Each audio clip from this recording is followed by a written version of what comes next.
He was in his Chapter 1. Jean Valjean. One evening in October 1815, an hour before sunset, a man with a long beard and dusty, torn clothes walked into the town of D. He was in his late 40s, of medium height, broad-shouldered and strong. A leather cap half hid his face, which was sunburnt and shining with sweat. His rough yellow shirt was unbuttoned, revealing a hairy chest. On his back was a heavy soldier's bag, and in his hand was a large wooden stick. The townspeople, who had never seen him before, watched with interest as he stopped for water at a fountain. Children followed him to the marketplace, where he stopped for more water at another fountain. He then crossed the square towards an inn, and entered by the kitchen door. The innkeeper, who was also the cook, was busy with his pots and pans, preparing a meal for a group of travellers who were laughing and joking in the next room. "What can I do for you, monsieur?" he asked without looking up. "A meal and a bed," said the stranger. "Of course." The innkeeper turned to look at him. Then, seeing the visitor's rough appearance, he added, "If you can pay for it." "I have money." The stranger produced an old leather purse from his jacket. "Then you're welcome," the innkeeper said. The stranger smiled with relief and sat down by the fire. He did not see a young boy run out with a note that the innkeeper had quickly written. He did not see the boy return a short time later and whisper something to the innkeeper. "When will the meal be ready?" the stranger asked. "I'm sorry, monsieur," the innkeeper said. "You can't stay here. I've got no free rooms." "Then put me in a stable. All I need is a quiet corner somewhere. After dinner—" "You can't eat here either," the innkeeper interrupted. "I haven't enough food." "What about all that food in the pots?" The innkeeper approached, and bending towards the man, said in a fierce whisper, "Get out. I know who you are. Your name is Jean Valjean. You've just been released from prison. I can't serve people like you here." The man rose without another word, picked up his bag and stick, and left. Outside it was growing dark, and a cold wind was blowing from the mountains in the east. The man looked around, desperate for somewhere to spend the night. He tried another inn, but the same thing happened. He knocked on the doors of people's houses, but news of his arrival had quickly spread, and nobody would offer him shelter from the cold. He even tried sleeping in a garden, but was chased away by a dog. Finally, he found himself in the cathedral square. He shook his fist at the church, and then, cold and hungry, he lay down on a stone bench by the doorway. A few minutes later, an old woman came out of the cathedral and saw him lying there. "What are you doing?" she asked. He answered angrily, "Can't you see? I'm trying to sleep." "On this bench? In this cold wind?" "I've slept for 19 years on a piece of wood. Now it's stone. What's the difference?" "Why don't you go to an inn?" "Because I haven't any money," he lied. The old woman opened her purse and gave him a few coins. Then she said, "Have you tried everywhere?" "I've knocked at every door." "What about that one, over there?" she said, pointing across the square to a small house beside the bishop's palace. The Bishop of D was a kind old man who, many years earlier, had given his palace to the town hospital. He lived a simple life, with his sister, Mademoiselle Baptistine, and his old servant, Madame Magloire, and he was much loved by the people in the town. He trusted everyone. His doors were never locked, so that anybody who needed his help could find him easily. That evening, Madame Magloire was chatting with Mademoiselle Baptistine before serving the meal. "People say there's a stranger in town," she said. "The police say that he looks dangerous, and it would be better for everyone to lock their windows and doors." "Brother," Mademoiselle Baptistine turned to the bishop who was sitting by the fire, "did you hear what Madame Magloire was saying?" "Something about a dangerous stranger walking the streets?" he asked with an amused smile. "This is no joke," Madame Magloire said. "The man is in rags, and has an evil look on his face. Everybody in the town agrees that something terrible will happen tonight. And your sister agrees with me that this house isn't safe. If you like, I can make arrangements now to get a lock put on the door." Before the bishop could reply, there was a heavy knock on the door. "Come in," said the bishop. The door opened, and Jean Valjean, the stranger, walked in. Madame Magloire trembled open-mouthed with fear, while Mademoiselle Baptistine rose from her seat with alarm. The bishop, however, looked calmly at his unexpected visitor.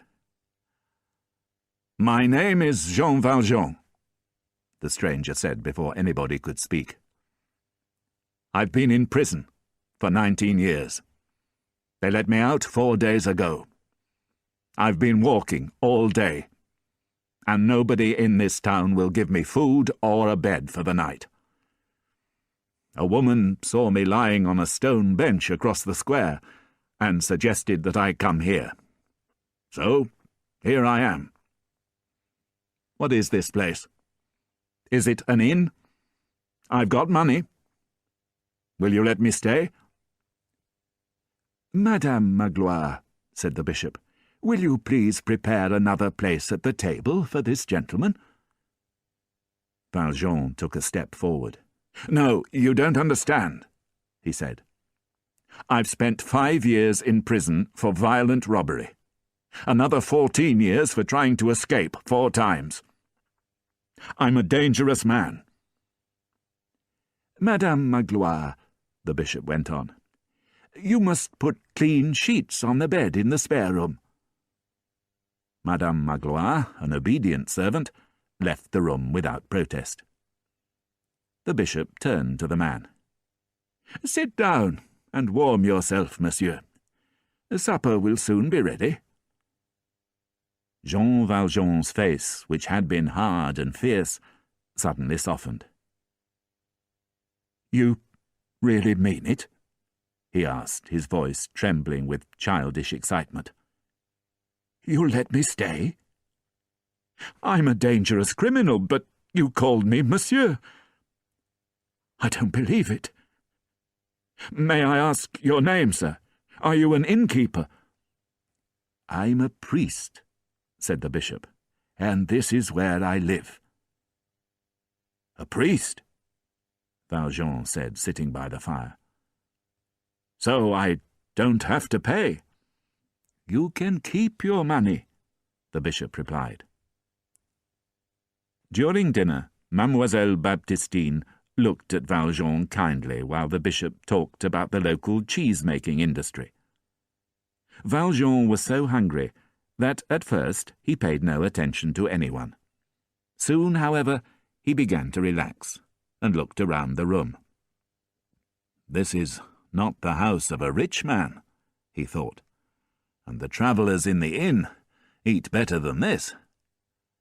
But then he looked at the table and saw the beautiful silver candlesticks, knives, and forks. After dinner, the bishop said good night to his sister, picked up one of the 2 candlesticks, and, handing the other to his guest, said, "I'll show you to your room, monsieur." Valjean followed the bishop upstairs into a bedroom. This was the bishop's bedroom. As he was following the bishop across the room, however, he noticed Madame Magloire putting the silver knives and forks in a cupboard by the bed. The bishop showed his guest into the spare room. "Sleep well," he said. "Before you leave tomorrow, you must have a bowl of warm milk from our cows." Valjean was so tired that he fell asleep, fully dressed, on top of the sheets. But he didn't sleep for long. When he woke up, the cathedral clock was striking 2. But he had not woken because of this. He had woken because the bed was too comfortable. He had not slept in a proper bed for 20 years. Unable to return to sleep, he gazed into the darkness, thinking about the past 20 years. Life had been unjust to him, and he was angry. In 1795, he had lost his job as a tree cutter. At that time, he was looking after his sister, whose husband had died, and her 7 children. Out of work, and with no food in the house, he had been arrested for trying to steal a loaf of bread. Now, at last, he was free. But he felt bitter and angry about his lost years. The world had been unfair to him, and he wanted revenge. Then, remembering the silver on the bishop's table, he had an idea. He sat up, swung his feet to the floor, and slowly stood up. The house was silent. He moved carefully towards the window and looked out. The night was not very dark. There was a full moon, hidden from time to time by large clouds, moving quickly across the sky. After studying the garden, he decided that escape would be easy. He turned back to the room, picked up his bag, and took out a short iron bar, sharpened at one end. He then put his shoes into the bag, and grasping the iron bar in his right hand, he moved quietly towards the door of the bishop's bedroom. It was half open. The bishop had not closed it. Valjean stood listening. There was no sound. He gave the door a gentle push and crept into the bedroom. Just as he reached the side of the bishop's bed, the moon came out from behind a cloud and filled the room with light. Valjean gazed down at the bishop's gentle, sleeping face and felt a kind of terror. He had never before seen such peace, such kindness, such trust. He suddenly turned away and moved quickly to the cupboard. The first thing he saw when he opened the door was the basket of silver. He grabbed it, hurried back to the spare bedroom, picked up his stick and bag, climbed out of the window, emptied the silver into his bag, and threw the basket into the garden. A minute later, he climbed the garden wall and disappeared into the trees. Early the next morning, while the bishop was studying the flowers in his garden, Madame Magloire ran out of the house with a look of alarm on her face. "Monseigneur, do you know where the silver basket is?" "Yes," said the bishop. "I found it in one of the flower beds." "But it's empty," she cried. "Where's the silver?" "Oh, you're worried about the silver. I don't know where that is." "Heaven save us! It's been stolen," she cried. "The man who came last night, he's run off with our silver." The bishop, who had been bending sadly over a plant damaged by the basket, looked up and said gently, "I think I was wrong to keep the silver for so long. It really belongs to the poor. I should have given it away a long time ago." Later that morning, as the bishop and his sister were having breakfast, There was a knock on the door. 4 men walked into the room. 3 of them were policemen.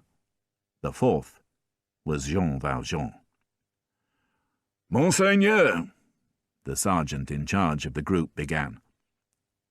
Valjean raised his head with surprise. "Monseigneur?" he repeated. "I thought he was a priest." "Silence," said one of the policemen. "This is the Bishop of D. The bishop, meanwhile, had moved towards the group of men and was smiling at Jean Valjean. "I'm delighted to see you again, dear friend," he said. "But what about the candlesticks? I gave you those as well. Don't you remember? They're silver like the rest, and worth at least 200 francs. Did you forget to take them?"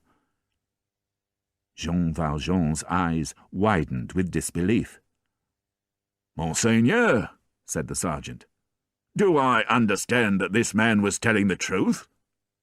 We found this silver in his bag, and he told you—" The bishop finished the sentence for him. "That an old priest had given it to him. Yes, he was telling the truth." "So this man isn't a thief?" The sergeant looked as surprised as Valjean. "Not at all. So you can let him go at once." The policeman let go of Valjean's arms. He moved his feet nervously, uncertain of what to say at first. Then he murmured, "Am I really free to go?" "Of course," said the bishop. "But this time you mustn't forget your candlesticks." He fetched them from a shelf and gave them to Valjean. "Now go in peace," he said softly. The policeman left, but Valjean did not move. He did not know what to think. The bishop walked up to him and said in a low voice, "Don't forget that you've promised to use the money to make yourself an honest man." Valjean, who did not remember having made such a promise, was silent. "Jean Valjean," the bishop continued, "I've bought your soul from the devil and have given it to God." Jean Valjean left the town and ran into the countryside, blindly following lanes and paths, not realizing that he was running in circles. He was filled with a strange kind of anger, but he did not know why. Finally, as evening fell, he sat on the ground, exhausted, and gazed across the fields at the distant mountains, wishing that he was back in prison. When he had been angry at the world, he had felt calm and sure of himself.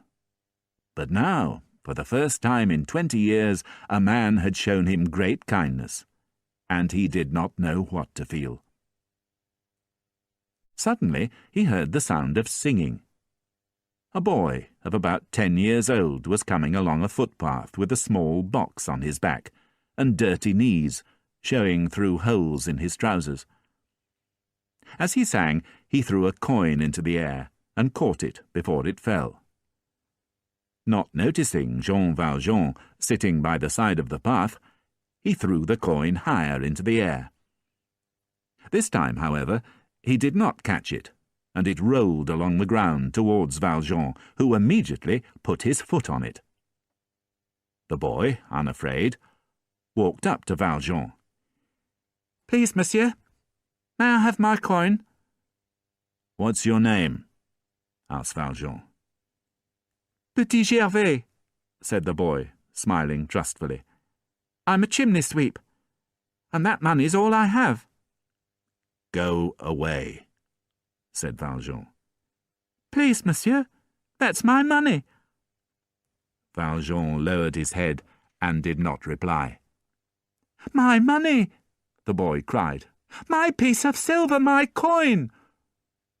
Valjean seemed not to hear him. The boy seized his collar and shook him. "I want my money!" he cried. Valjean slowly raised his head and stared with a sort of amazement at the child. Then, reaching for his stick, he said, "Go to hell!" The boy, suddenly afraid of the mad, fierce look in Valjean's eyes, turned and ran. Valjean stood for some time gazing emptily around him at the sunset and the shadows moving in on him. Suddenly he shivered, as if he had become aware for the first time of the icy wind. He bent down to pick up his bag, but, as he did so, he caught sight of the silver coin, half buried by his foot in the earth. It affected him like an electric shock. "What's that?" he murmured. He stared at the coin with a look of puzzlement, as if he were trying to remember something. Then, with a sudden movement, he bent down and picked it up. He looked around, but could see nothing in the darkness, just a purple mist rising slowly from the fields. He called the boy's name, but there was no reply. Within minutes he was running along the path, shouting, "Petit Gervais! Petit Gervais!" There was still no reply. A short time later he met a priest on horseback. "Have you seen a boy go by?" he asked. The priest shook his head. "No. Why do you ask?" Valjean produced 2 5-franc pieces and gave them to the priest. "This is for your poor, monsieur. He was a boy of about 10, a chimney sweep. Monsieur, you must report me to the police. I'm a thief. I stole money from him. Here, let me give you more money." But before Valjean could produce more coins, the priest rode away in terror. Valjean looked for the boy for another hour, running along the path, calling out his name, but with no success. Finally he stopped and sat exhausted on a rock. Then, his heart full of grief for what he had done, he buried his face in his hands, and for the first time in 19 years, he cried. Chapter 2. Fantine. On a spring evening in 1818, in the village of Montfermeil, not far from Paris, 2 little girls were playing on a swing outside a small inn. Their mother, a big, red-haired woman with a plain face, sat on the doorstep of the inn watching them. "You have 2 very pretty children, madame," a voice said from close beside her. The woman looked round and saw a young woman with a child sleeping peacefully in her arms. The mother was young and pretty, but she looked poor and unhappy. She did not smile, and lines of sadness ran down the side of her pale cheeks. Her clothes were old and dirty, and she wore a tight, plain cap over her beautiful blonde hair.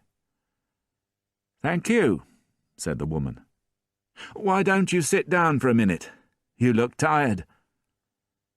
When the young woman had sat down next to her, the red-haired woman introduced herself. "My name's Thénardier. My husband and I manage this inn." "My name's Fantine," the young woman said. "I used to work in Paris, but my husband died, and I lost my job." She could not tell Madame Thénardier the truth, which was that she had been made pregnant by a young man who had then abandoned her. "I left Paris this morning to look for work in Montreuil," she continued. "My little girl walked some of the way, but she's very small. I had to carry her, and she's fallen asleep." As she spoke these words, she gave her daughter a loving kiss, which woke her up. The child's eyes were as wide and blue as her mother's. With a little laugh, she jumped off her mother's lap and ran to play with the 2 girls on the swing. "What's your little girl's name?" Madame Thénardier asked. "Euphrasie. But I call her Cosette." She's nearly 3. The two women watched the children playing together. Children make friends very easily, don't they? Madame Thénardier smiled. Look at them. They could easily be sisters. At these words, Fantine did a very strange thing. She took Madame Thénardier's hand and said, "Will you look after my daughter for me?" Madame Thénardier looked at Fantine thoughtfully, but said nothing. "I can't take her with me," Fantine continued. "I have to find work, and that's not easy with a child but no husband.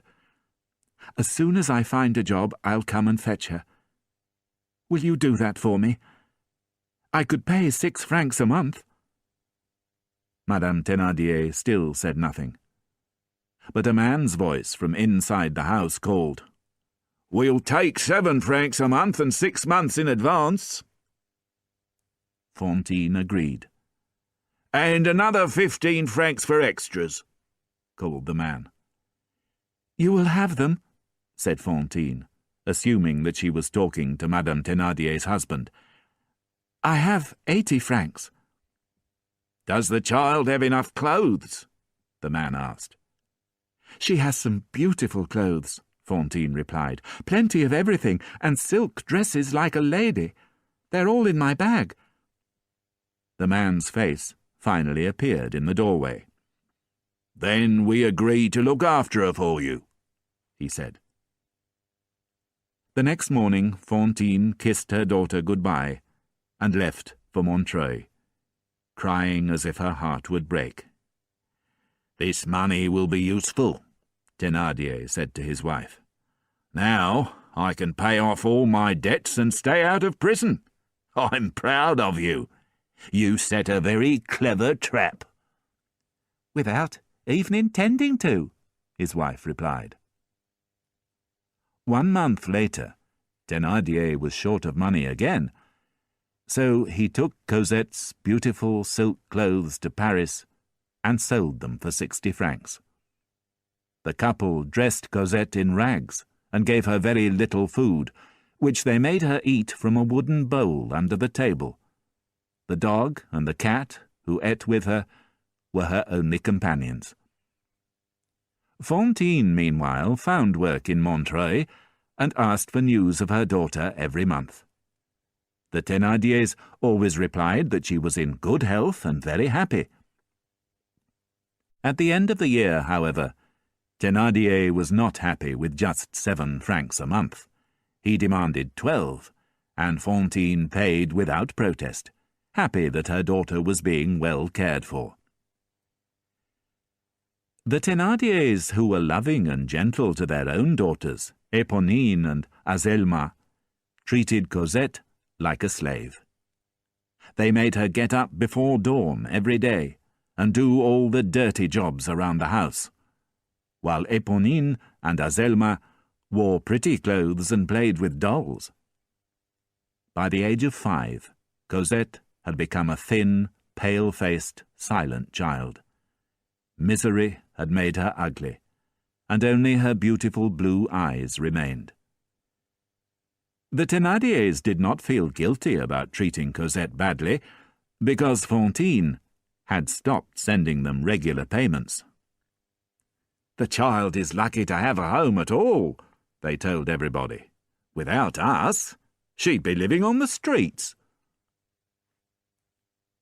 When Fantine first arrived in Montreuil, she had immediately found work in a factory.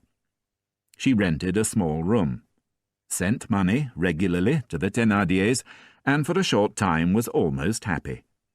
She forgot many of her problems, and dreamt only of Cosette and her plans for the future.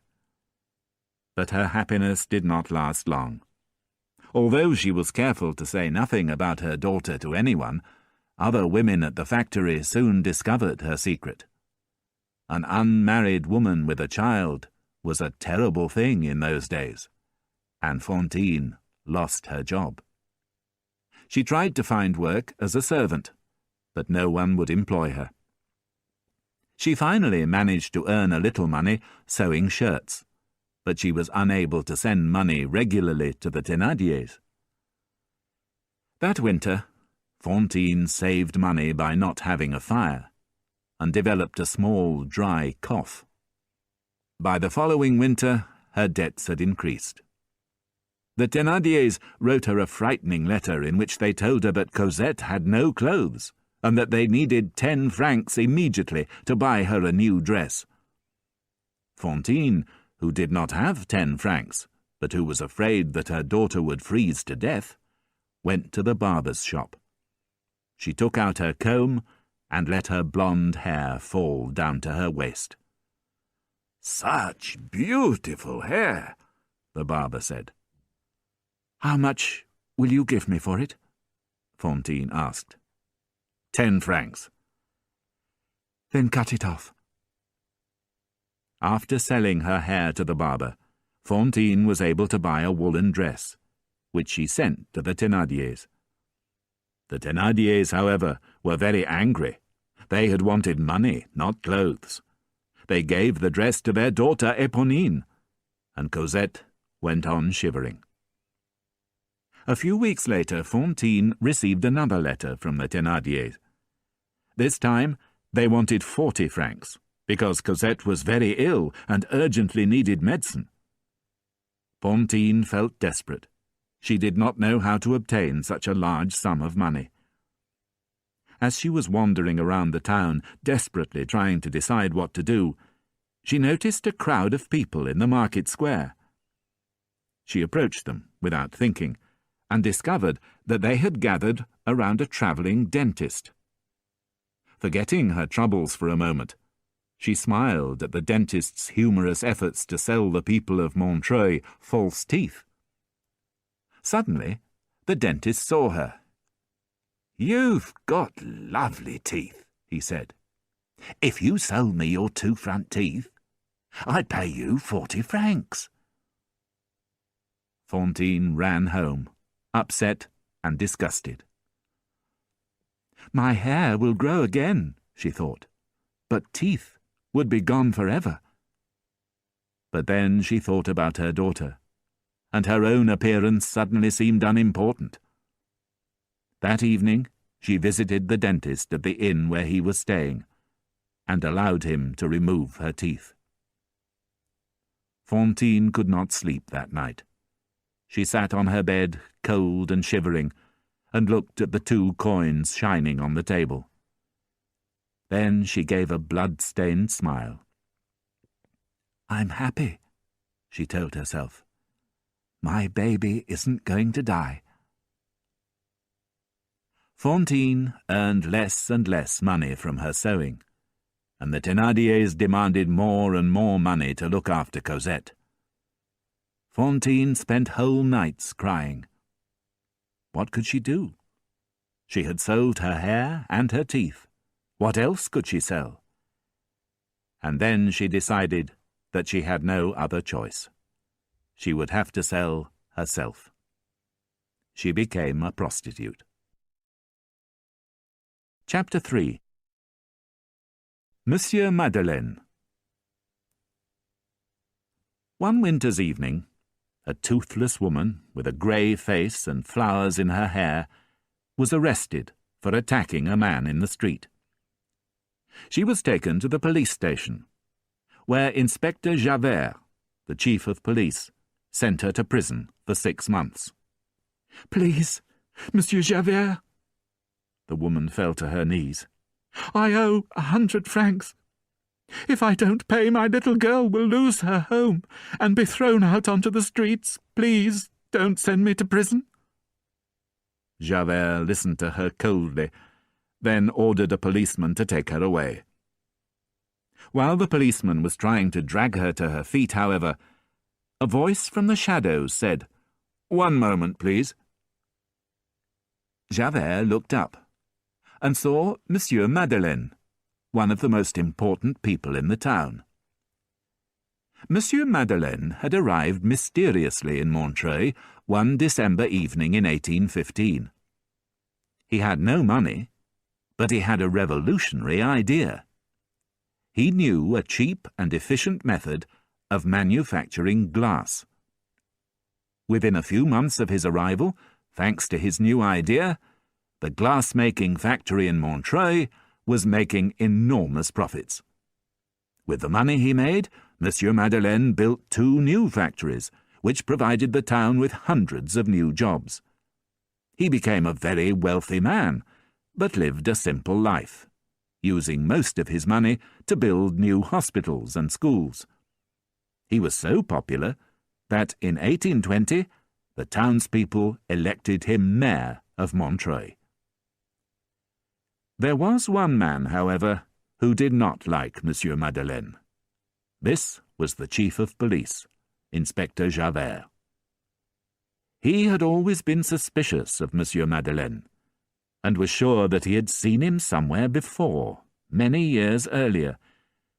But he kept his suspicions to himself, not daring to say what he really believed, that Monsieur Madeleine was, in fact, a dangerous criminal with a terrible past. Now, years later, Monsieur Madeleine was in the police station, trying to save Fantine from prison. Fantine, however, was not grateful. In fact, when she saw who it was, she spat at him.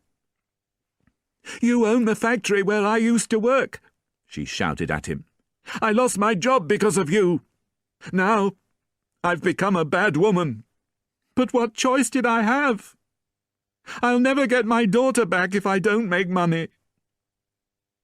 The mayor turned to Inspector Javert and said in a soft, firm voice, "This woman must be released." "That's impossible," Javert replied. "She attacked a man in the street, a respectable citizen. And now I've just seen her spit at you, the mayor of our town. A woman like this deserves to be punished." "But I saw what happened in the street just now," Monsieur Madeleine said.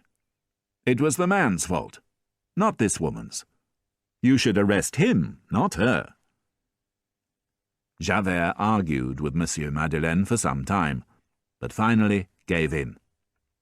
He walked angrily out of the room, leaving the mayor and the prostitute alone together. Fantine trembled, as confused as Javert had been. The man who had just saved her from prison was also the man who had caused all her troubles. The devil had suddenly decided to be kind, and she did not know what to think. "I heard what you said," Monsieur Madeleine said to her. "I honestly didn't know that you had lost your job. But I'll try to help you now. I'll pay your debts and arrange for your child to return to you. I'll give you all the money you need. I'll make you happy again. And I promise that in the eyes of God, you have never been a bad woman." Fantine gazed at Monsieur Madeleine with tears in her eyes. After all her pain and suffering, she had, for the first time in her life, found kindness in another human being. At last she would be cared for, and she could look forward to a life of happiness with Cosette. Without a word, she fell to her knees and kissed the back of Monsieur Madeleine's hand. Monsieur Madeleine sent the Thénardiers 300 francs and told them to send Cosette to Montreuil immediately. Thénardier, thinking that Fantine had suddenly become rich, wrote back and demanded 500 francs. Monsieur Madeleine sent the money, but the Thénardiers found even more dishonest excuses for not sending Cosette back. The weeks passed, and although she was happier than she had been for a long time, Fantine caught a fever. Months of poverty and misery had made her ill, and she soon became so weak that she was unable to leave her bed. "When shall I see Cosette?" she kept asking Monsieur Madeleine when he visited her. "Very soon," he would reply, and her pale face would light up with joy. One morning, as Monsieur Madeleine was making preparations to leave for Montfermeil and to fetch Cosette himself, he had a visitor. Inspector Javert walked into his office. and stood in silence, waiting for him to look up from his work. "Well, Javert, what is it?" Monsieur Madeleine finally said. "I've come to apologize, Monsieur Madeleine," the inspector replied. "What are you talking about?" "I've treated you unjustly. I was angry with you 6 weeks ago when you told me to release that woman. I wrote to the police headquarters in Paris and told them about you." "Told them what about me?" "Forgive me, Monsieur Madeleine, but I believed you were a man called Jean Valjean. He was a prisoner I saw 20 years ago when I worked at a prison in Toulon. After being released from prison, this Valjean stole some silver from the Bishop of Digne and robbed a small boy on a public footpath. We tried to catch him, but he disappeared. When you arrived in Montreuil, I felt sure that you were this man. But now I know I was wrong, and I'm sorry. You will, of course, dismiss me from my job, as I've shown that I don't deserve your trust." Monsieur Madeleine, looking hard at Javert without expression, said quietly, "I'm afraid I don't understand." "The police headquarters in Paris told me that Jean Valjean was arrested last autumn for stealing apples," Javert explained. "He'd changed his name to Champmathieu, and had lived for several years in the village of Ailly-aux-Cloches. 2 ex-prisoners from Toulon recognized him as Jean Valjean. I visited the man in Arras prison, and I saw for myself that he is indeed Jean Valjean. Of course, he denies everything, but that's not surprising. If he's found guilty of stealing from the bishop, who, as you know, died a couple of years ago, and of robbing the small boy, he'll spend the rest of his life in prison." Monsieur Madeleine looked down at his papers. "This matter is of no interest to me, Javert," he said casually. "I'm sure you have other work to do." "I was going to the man's trial in Arras tomorrow," Javert said. "But after this conversation you must dismiss me." Monsieur Madeleine rose to his feet. "Javert," he said, "you're an honourable man. You made one small mistake, that's all. I want you to continue your excellent work as Inspector of Police." He offered Javert his hand, but the inspector refused to take it. Instead, he said, "I've behaved unjustly towards an innocent man. I cannot shake his hand." With those words, he bowed and left the office, leaving Monsieur Madeleine to stare at the papers on his desk with an empty, puzzled look in his eyes. That afternoon, Monsieur Madeleine visited Fantine. She had a high fever and was coughing badly, but she still had only one thing on her mind. "Cosette?" she asked him. "Very soon," he assured her. He sat by her bed for an hour, and then, having told the nurses to look after her, he returned to his home. He stayed awake all night, thinking of Javert's story about Champmathieu. The reader has probably already realized that Monsieur Madeleine was really Jean Valjean, and Monsieur Madeleine, as we shall continue to call him for this part of the story, knew that he could not let Champmathieu go to prison for crimes he had not committed. He knew, although he was not happy to admit this, that he would have to go to Arras and tell the truth. He would lose everything that he had worked so hard to achieve. He would also have to break his promise to Fantine about bringing Cosette from Montfermeil. But what choice did he have? The truth was more important than anything else. The next morning, Monsieur Madeleine set off on the long journey to Arras. It took him more than 12 hours, and when he arrived, he discovered that Champmathieu's trial had already started. The courtroom was full, but because he was such an important man, Monsieur Madeleine was allowed to sit behind the judge's chair. He watched as several witnesses swore on the Bible that the man standing before the judge was Jean Valjean. Champmathieu, a large, simple-minded man, denied everything when his chance came to speak. But the crowd thought he was trying to be funny. The courtroom filled with laughter, and Champmathieu began to laugh himself, which did him no good at all. Finally, having heard all the evidence, the judge called for silence. He was preparing to announce his decision when Monsieur Madeleine, pale and trembling, stood up and said, "That man is not Jean Valjean."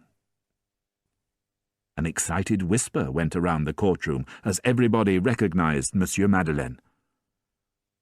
Monsieur Madeleine waited for the whispers to stop, before announcing in a loud, clear voice that he was Jean Valjean. At first, no one believed him, but he managed to persuade the court by skillfully questioning each of the witnesses, revealing personal information that only the real Jean Valjean could have known. When he had persuaded the court of the truth of his confession, he was faced with a shocked but respectful silence. "I must leave now," Monsieur Madeleine finally said. "I have important business to attend to. You know where to find me, and I shall not try to escape." Everybody stood to one side to let him pass as he made his way towards the door. When he had gone, the judge immediately allowed Champmathieu to leave the court a free man. Champmathieu went home in a state of total confusion, thinking all men mad and understanding nothing of what had happened. At dawn the next day, Monsieur Madeleine entered Fantine's room. "How is she?" he asked the nurse who was watching her as she slept.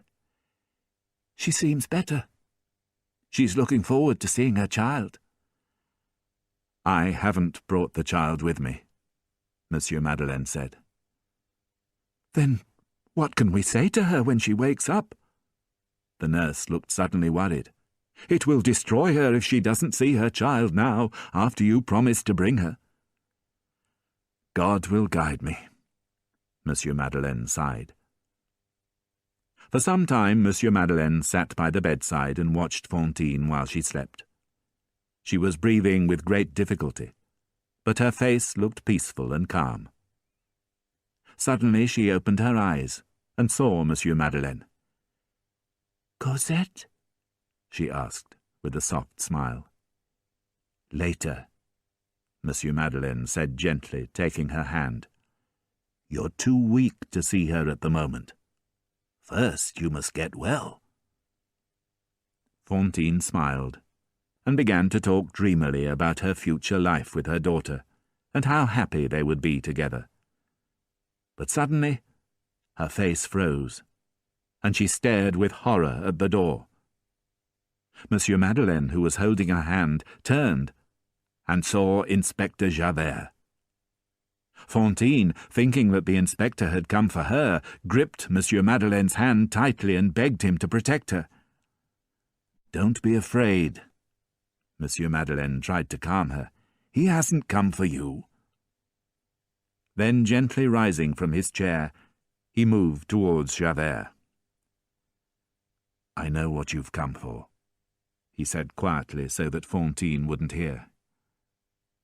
"But give me 3 days, please. That's all I ask.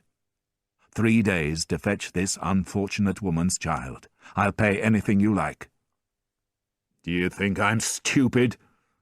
Javert gave an unpleasant laugh. 3 days to escape, you mean?"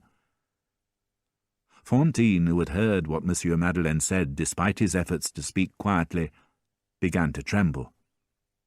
"To fetch my child?" she cried. "Isn't she here? Nurse, answer me. Where's my little Cosette? I want to see her, Monsieur Madeleine." "Be quiet, you dirty prostitute!" Javert interrupted her angrily. "There is no Monsieur Madeleine. This man's name is Jean Valjean, and he's a criminal no better than you are, and you can forget all that nonsense about your child." Fantine suddenly sat up. She stared wildly at the two men, then turned to the nurse. She looked as if she was going to speak, but no words came from her lips. Instead, with a small sigh, she fell back against her pillow and lay completely still. Jean Valjean, as we must now call him, shook Javert's hand from his collar and ran to the bed. He gazed into Fantine's eyes and knew immediately that she was dead. "You've killed her!" he cried angrily, turning to Javert with a fierce look in his eyes.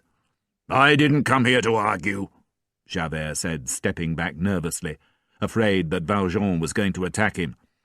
"If you don't come with me now, I'll have to call my men." Valjean looked around the room, thinking for a second of making his escape. But the idea did not last for long. He turned again to Fantine and looked for one last time at her sad, pale face and empty blue eyes. Bending down, he closed her eyes and pressed his lips against her forehead. Then he rose and turned back to Javert. "I'm ready now," he said. News of Monsieur Madeleine's arrest spread quickly round the town. Most people pretended not to be surprised. "We always knew there was something strange about him," they said.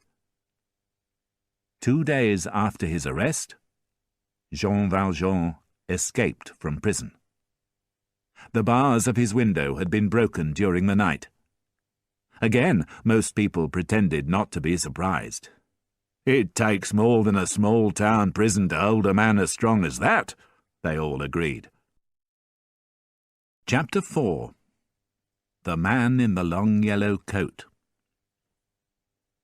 Christmas 1823 was especially lively and colourful in the village of Montfermeil. Entertainers and traders from Paris set up their stalls in the streets, and business at the Thénardiers' inn was very good. While guests and visitors ate and drank noisily, Cosette, now 8 years old, sat in her usual place under the kitchen table. Dressed in rags, she knitted woolen stockings for Éponine and Azelma. One evening, Madame Thénardier ordered Cosette out into the cold to fetch water. The nearest water supply was halfway down the wooded hill on which Montfermeil stood, and Cosette hated fetching water, especially in the dark. Miserably, she picked up a large empty bucket that was almost as big as she was, and was walking with it to the door when Madame Thénardier stopped her. "Buy some bread on the way," she said, giving the girl some money. Cosette took the coin, put it carefully in her pocket, and left. She was cold and hungry as she dragged the bucket behind her along the crowded street. But she could not resist stopping in front of one of the stalls. It was like a palace to her, with its bright lights, shining glass, and pretty objects. But the object that most attracted Cosette's attention was a large golden-haired doll in a beautiful long pink dress. All the children in Montfermeil had gazed with wonder at this doll, but nobody in the village had enough money to buy it. Cosette gazed at the doll for several minutes, but remembering her job, she sighed and continued on her way. She had soon left the colourful lights and the happy laughter of the village behind her, and was running down the hill into the frightening darkness of the wood. Finding the stream, she bent forward and began to fill her bucket. She did not notice the coin that Madame Thénardier had given her for the bread fall out of her pocket into the water. When the bucket was full, she gripped the handle with her tiny, frozen hands and tried to pull it back up the hill. But the bucket was so heavy that after a dozen steps she had to stop for a rest. She managed a few more steps and stopped again. Her progress became slower and slower. She was almost at the end of her strength, and she was still not out of the wood. Leaning against a tree, she cried aloud, "Oh, God, help me! Please, dear God!" Suddenly, an enormous hand reached down from the sky and took the bucket of water from her. Looking up, Cosette saw a huge, white-haired man standing next to her. He looked very strange, with his tall black hat and long yellow coat. "This is a very heavy bucket for such a small child," he said gently, looking down at her from his great height. For some reason, Cosette was not afraid. There was something about his eyes, filled with a strange sadness, that she liked and trusted. She let him carry the bucket up the hill, and as they walked back towards the village, she told him everything about her life with the Thénardier. The old man listened with great interest, and asked her many questions. As they were approaching the inn, Cosette turned to him and said, "May I have the bucket now? If Madame Thénardier sees that someone has been helping me, she'll beat me." The old man gave her the bucket, and they entered the inn together. "What took you so long?" Madame Thénardier said angrily when she saw the little girl. "This gentleman wants a room for the night," Cosette said, trembling with fear, expecting to be beaten. Madame Thénardier glanced at the old man without interest. She could tell from his clothes that he probably had no money. "I'm sorry, the rooms are full," she said. "I can pay the price of a room," the old man said. 40 sous, Madame Thénardier replied, although the usual price was 20. 40 sous, the man agreed. He sat down, and Cosette, after serving him some wine, returned to her place under the table. But before she could start her knitting, she heard Madame Thénardier's angry voice demanding, "Where's the bread I told you to get?" Cosette, who had forgotten about the bread, came out from under the table. "The baker's was shut," she lied. "Well, give me back the money." Cosette felt in her pocket and suddenly went pale. The coin was not there. "I'm waiting," Madame Thénardier said threateningly. Cosette said nothing, speechless with fear as the woman raised her arm to hit her. But before she could deliver the blow, the old man, who had seen everything, interrupted her. "Madame, I've just noticed this on the floor. It must have fallen from the child's pocket." Madame Thénardier took the coin the old man held towards her and walked away. At that moment, the door opened and Éponine and Azelma appeared. They were two healthy girls, the old man noticed, dressed in warm clothes and with pink, healthy cheeks. After hugging and kissing their mother, they sat on the floor by the fire and played with a doll. Cosette, who had returned to her place under the table, looked up from her knitting and watched them sadly. A short time later, the girls grew bored with their game. They left the doll on the floor and went off to play with a baby cat. Cosette, checking that no one was watching, reached out and picked up the doll. She turned her back on the room and began to play with it, hoping that no one could see what she was doing. Her happiness did not last long, however. The two girls, when they saw Cosette with their doll, ran crying to their mother. Madame Thénardier rushed across the room towards Cosette, who, afraid that she would be punished, put the doll gently on the floor and began to cry. "What's the matter?" the old man said, rising to his feet. "Can't you see?" Madame Thénardier said, red with anger. "That nasty little girl, who isn't even my own daughter, who I feed and look after out of the kindness of my heart, has been playing with my daughter's doll." "I don't understand," the old man said. "She's touched it with her dirty hands." Then, hearing Cosette crying, She turned to the little girl and shouted, "Stop that noise!" The old man left the inn, and minutes later returned with something in his hands. The beautiful doll from the stall across the road. "Here," he said softly, placing it gently on the floor in front of Cosette. "It's for you." There was a sudden silence in the room. Madame Thénardier, Éponine, and Azelma stood absolutely still. The drinkers at the other tables paused, glasses halfway to their lips, and stared with disbelief. "What kind of man is this?" they thought. "He dresses so poorly, but can afford to buy the most expensive doll in Montfermeil." The Thénardiers gave the old man their best room for the night. The next morning they gave him the bill, charging him 3 times the usual price for a meal and a bed for the night. They waited nervously while the man studied the bill carefully, expecting him to complain or cause trouble.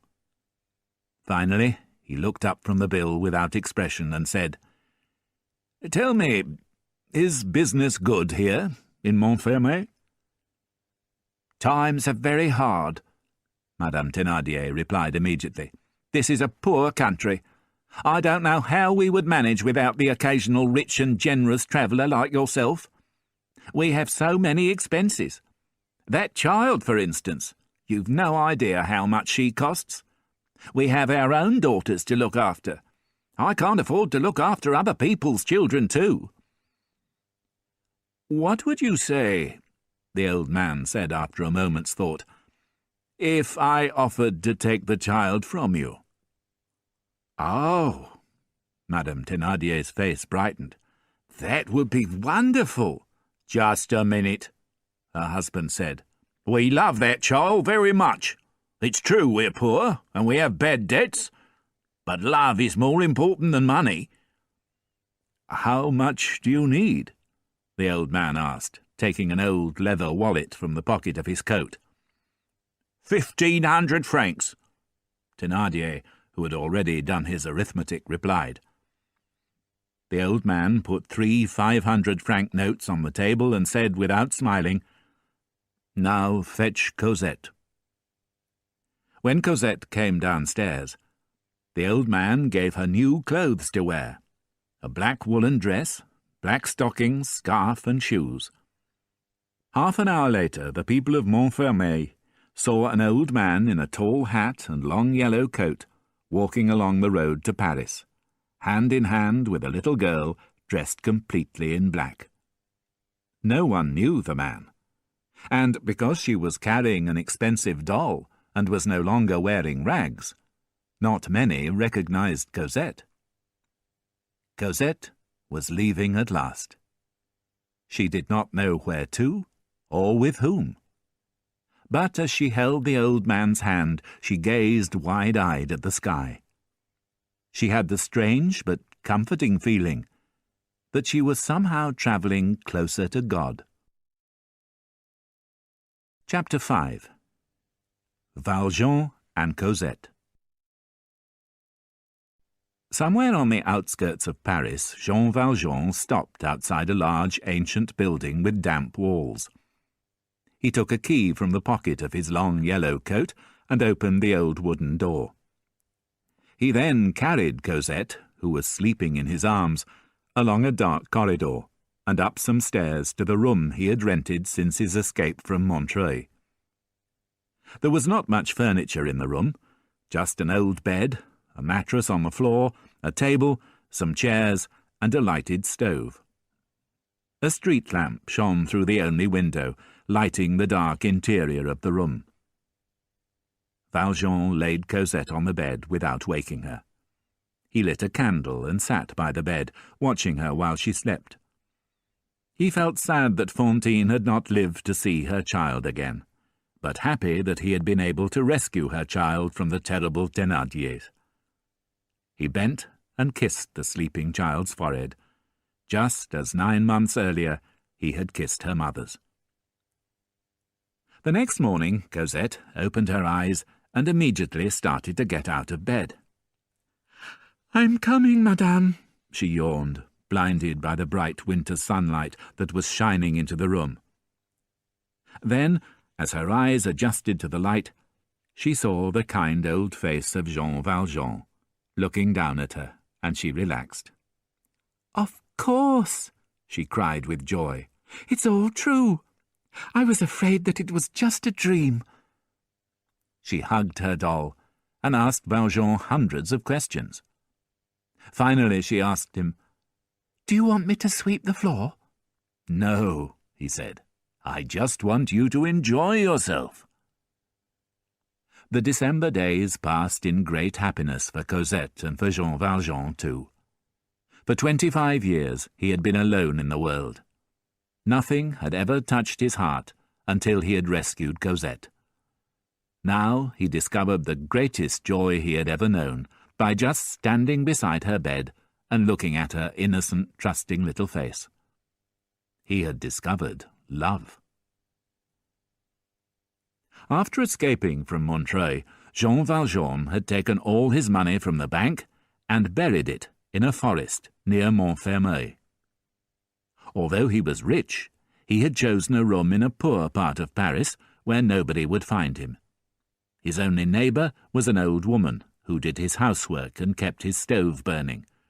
Paying her 6 months in advance, he told her that he was a ruined Spanish gentleman and that the little girl was his granddaughter. Weeks passed, and the two lived happily. Valjean gave Cosette lessons in reading and writing, and spent hours watching her as she dressed and undressed her doll. To avoid being seen, he never went out during the day. He walked for a couple of hours every evening, sometimes alone, sometimes with Cosette. He often gave money to beggars, which was unwise because he soon became known in the area as the beggar who gives money to beggars. One evening towards the end of winter, Valjean gave some money to a beggar sitting under a street lamp outside a church. The beggar raised his face and stared hard at Valjean for just a second, then quickly bowed his head. This gave Valjean a shock. Although he had only seen the beggar's face for a second, it had seemed strangely familiar. "I'm going mad," he thought as he walked home. The next evening he returned to the street lamp outside the church. The beggar was still there, in the same position, wearing the same clothes. This time Valjean spoke to him as he gave him some money. The beggar laughed and joked with him, and Valjean returned that evening a happier man. "I must have been dreaming yesterday," he laughed to himself. "But for a second there was something about the beggar's eyes that reminded me of Javert. How could I have thought such a thing? After speaking to him this evening, I can see that he doesn't look like the inspector at all."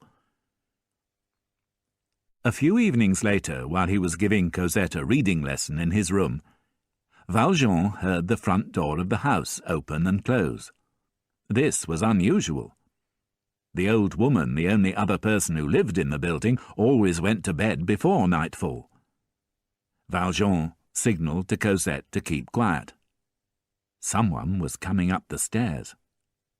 He blew out the candle, and just as he was kissing Cosette on the forehead, the footsteps stopped. Valjean did not move. He sat in his chair with his back to the door and held his breath. A few minutes later, having heard only silence, he turned round. A light was shining through a crack in his door. Someone with a candle was standing outside his room. Several minutes passed, and then the light disappeared. Valjean quietly lay down on the mattress on his floor, but he could not close his eyes all night. At daybreak, as he was falling asleep at last, he heard footsteps in the corridor outside his room again. Running to the door, he put his eye to the large keyhole and saw the back view of a man who was walking towards the stairs, a tall man in a long coat with a stick under his arm. Valjean's heart almost stopped beating, and he began to sweat. Javert, he breathed to himself. Valjean spent all day making preparations to leave. It was too dangerous for him and Cosette to stay there another night. That evening, he went downstairs and looked up and down the street. It seemed empty, although he could not see into the shadows behind the trees. He went back upstairs for Cosette, who was waiting for him patiently, holding her doll. "Come along," he said. "It's time to leave." Cosette took his hand and went with him down the stairs. There was a full moon, and this pleased Valjean as he moved quickly along the narrow streets. By keeping close to the walls in the shadows, he could clearly see what was happening in the light. After a while, he felt confident that he and Cosette were not being followed. But as the church bells of the city struck 11 o'clock, something made him look back. In the light of a lamp above a doorway, he saw 4 men moving along the street in his direction. He gripped Cosette's hand and began to walk more quickly. Every few minutes, he stopped in the shadows of a doorway or at the corner of the street to look back. The 4 men were still following him. He could see their faces clearly in the moonlight, and one of them belonged to Inspector Javert. By now, Cosette was exhausted.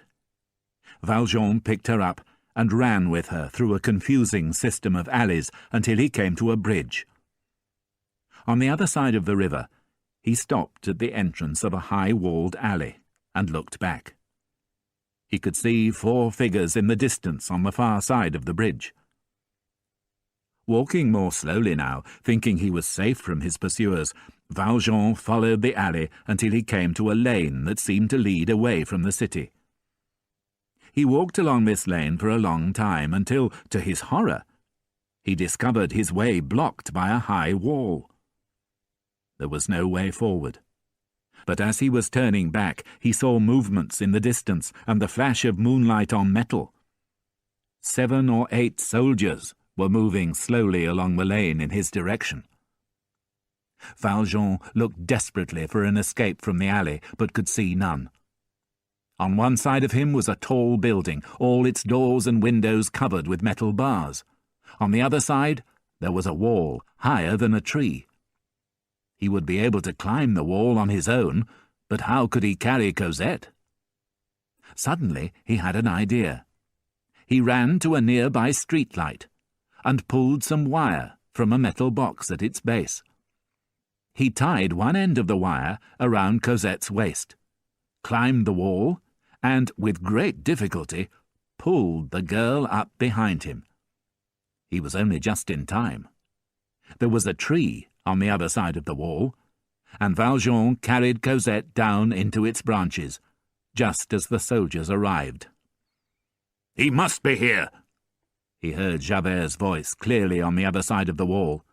"He can't have escaped. There's no way out." At last, the soldiers gave up their search and went back in the direction they had come. Valjean hugged Cosette tightly with relief, knowing that at last they were both safe. Chapter 6.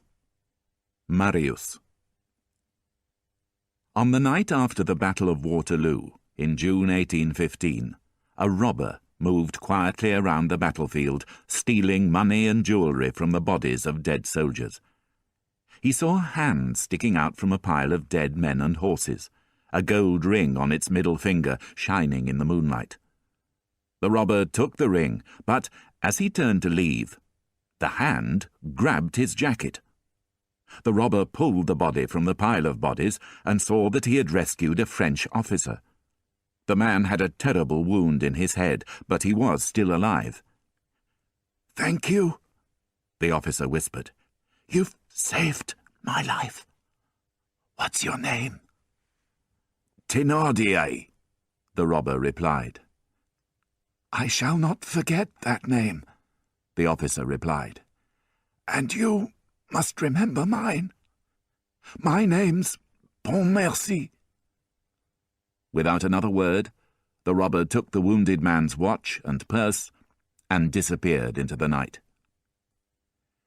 Georges Pontmercy was married with a young son. He survived the Battle of Waterloo, but unfortunately in the same year his wife died. His father-in-law, Monsieur Gillenormand, was a very wealthy man, but the two men hated each other. Monsieur Gillenormand hated everybody who liked Napoleon. He thought that Pontmercy was no better than a beggar, a penniless adventurer who only wanted his money. Pontmercy thought that Monsieur Gillenormand was an old fool. When his daughter died, Monsieur Gillenormand made Pontmercy an offer which he could not refuse. "You have no money, and I am rich," he said. "If you want to keep your son, Marius, I'll give you no money. But if you give the boy to me, and promise never to see him again, I'll look after him." Pontmercy, wanting his son to have a good life, had sadly given him to Monsieur Gillenormand, and never saw his son or father-in-law again. Marius grew up with his grandfather, and never knew his father. Monsieur Gillenormand always told him that his father had been no good, that he was a poor soldier and a drunk who had abandoned him after his mother's death. For many years Marius believed this, but when he was 17 years old, he learnt the truth. His father, a brave officer who had fought for Napoleon and nearly died at the Battle of Waterloo, had really loved him and his mother very much. Without telling his grandfather, Marius tried to contact his father, and finally discovered where he was living. He went at once to visit him, but he was too late. His father had just died. A poor man, Georges Pontmercy had left his son nothing, apart from a letter. "For my son.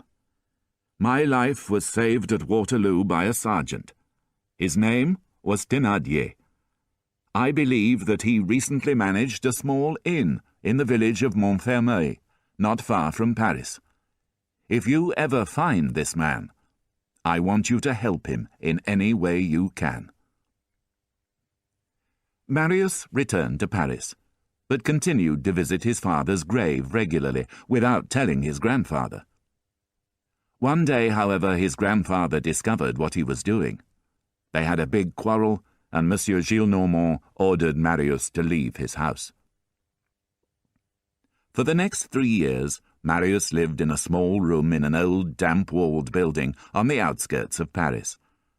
The same room that Valjean and Cosette had lived in 8 years earlier. He gave up studying law and earned his living by working in a bookshop and helping to write dictionaries. He did not earn very much money, but it was enough for the rent and simple meals. He rarely bought new clothes, but he was proud of the fact that he had never been in debt. His grandfather often tried to send him money, but Marius always returned it. He hated his grandfather for the unjust, cruel way he had treated his poor father.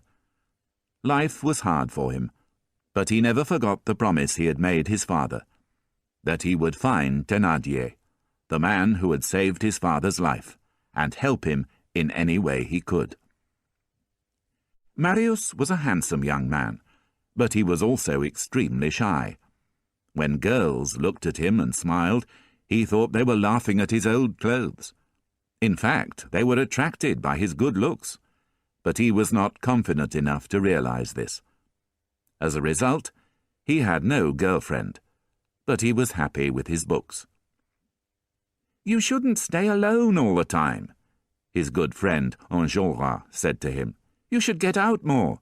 Give the girls a chance. They'd be good for you, Marius. Otherwise you'll turn into a priest." Marius paid little attention to his friend and continued his quiet life of work, study, and daily walks. While walking around his part of the city, Marius had noticed an elderly man and a young girl in the Luxembourg Gardens. They always sat next to each other on the same bench. The man, who was perhaps 60, had white hair and a serious but friendly-looking face. The girl, who was aged 13 or 14, always wore the same badly cut black dress. She was very thin, almost ugly, but Marius noticed that she had lovely blue eyes. They seemed to be father and daughter. Marius saw this couple frequently on his regular walks in the gardens, but although he was very interested in them, they seemed not to notice him at all. The girl was always talking happily, while the man said very little. He just looked at the girl from time to time with an affectionate, fatherly smile. Enjolras had often seen the couple too. "Do you know who they are?" Marius asked him one day. "I call the man Monsieur Leblanc, because of his white hair, and the girl Mademoiselle Lanois, because of her black dress," his friend replied. For almost a year, Marius saw the old man and the young girl daily in the same place at the same time. Then, for some reason, Marius stopped going to the Luxembourg Gardens. When he returned, one summer morning 6 months later, he saw the same couple sitting on the same bench. But something amazing had happened. The man was the same, but the thin, plain girl of 6 months earlier had become a beautiful young woman. Her rough black dress had been replaced by one of fine black silk. She had soft brown hair, pale, smooth skin, deep blue eyes, and a lovely smile that lit up her face like sunshine. She looked up when Marius passed for the second time, and gave him a casual glance. Marius, however, walked on, thinking of other things. For the next few days he passed the bench in the gardens without looking at her. Then one day, as he was passing, thinking about nothing in particular, the girl looked up at him, and their eyes met. A second later she looked away, and Marius walked on, but, in a strange way, he knew his life had changed. What he had experienced in that moment was not the honest, innocent gaze of a child. It was something more than that. Whatever it was, Marius sensed that after that moment, his life would never be the same. The next day Marius returned to the Luxembourg Gardens wearing his best clothes. He walked around slowly, stopping to look at the ducks on the lake, then casually approached the bench where Mademoiselle Lanois and her father were sitting. As he walked past, he kept his eyes fixed on the girl, but she did not seem to notice him.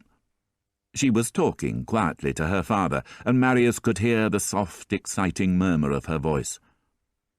Without intending to, he stopped, turned round, and walked past the bench again. He felt his face go red and his heart beat loudly in his chest. He was sure this time that she had watched him as he passed. He did not go back a third time, but sat down on a bench at the opposite end of the gardens. He looked at the girl out of the corner of his eye. She seemed to fill the far end of the gardens with a kind of blue mist.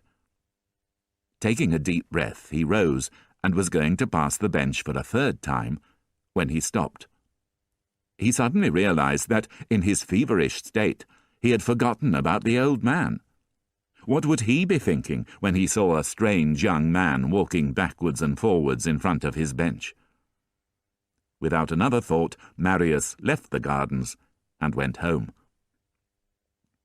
He returned the next morning and sat on a bench all day, pretending to read a book, not daring to go near the bench where the girl and her father were sitting. He did the same every day for 2 weeks. Towards the end of the second week, while Marius was sitting in his usual place, he looked up from his book, and his face went pale. Something had happened at the far end of the gardens. Monsieur Leblanc and his daughter had risen from their bench and were slowly walking in his direction. Marius shut his book, opened it again, and made an effort to read. When he felt that they were near him, he looked up and saw that the girl was looking steadily at him with a soft, thoughtful gaze that made him tremble from head to foot. He gazed after her until she had disappeared from sight, then rose to his feet and walked around laughing and talking to himself. Finally he left the gardens in the mad hope of seeing her in the street. But instead he met Enjolras, who invited him to a meal. Every day for the next month, Marius went to the Luxembourg Gardens, excited by knowing that the girl was secretly looking at him, but too shy and embarrassed to know what to do. He avoided walking directly in front of the bench, partly from shyness, partly because he did not want to attract her father's attention. Sometimes he stood for half an hour in a place where her father could not see him, looking at her and enjoying the small, secret smiles she sent him. But it seemed that Monsieur Leblanc had begun to suspect what was happening, because often, when Marius appeared, he got to his feet and walked away, taking his daughter with him. Sometimes Monsieur Leblanc took his daughter to a different bench to see if Marius would follow them.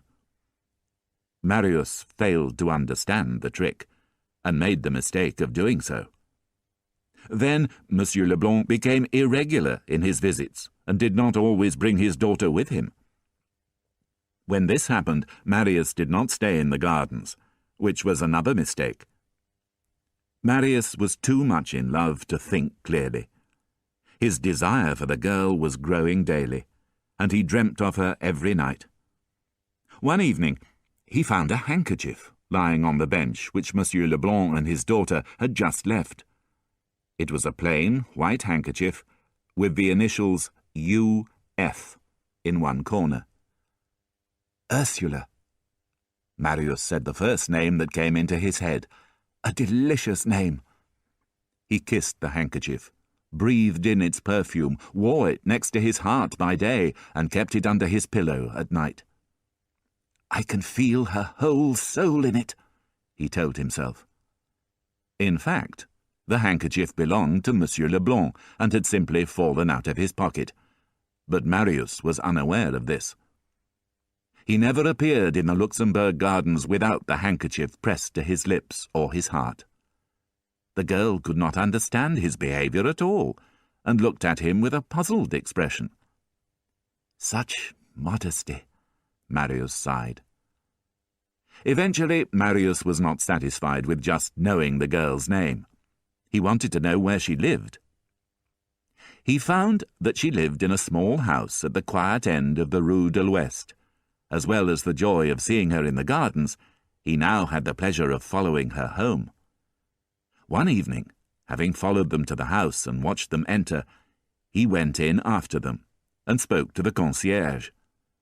The concierge, however, became suspicious, thinking that Marius was connected with the police, and refused to say anything.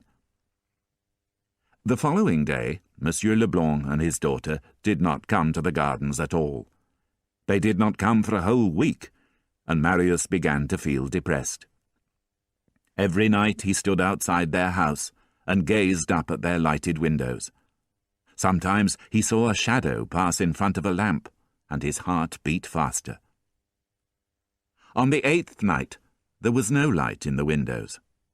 Marius waited, his heart aching with pain, until finally going home.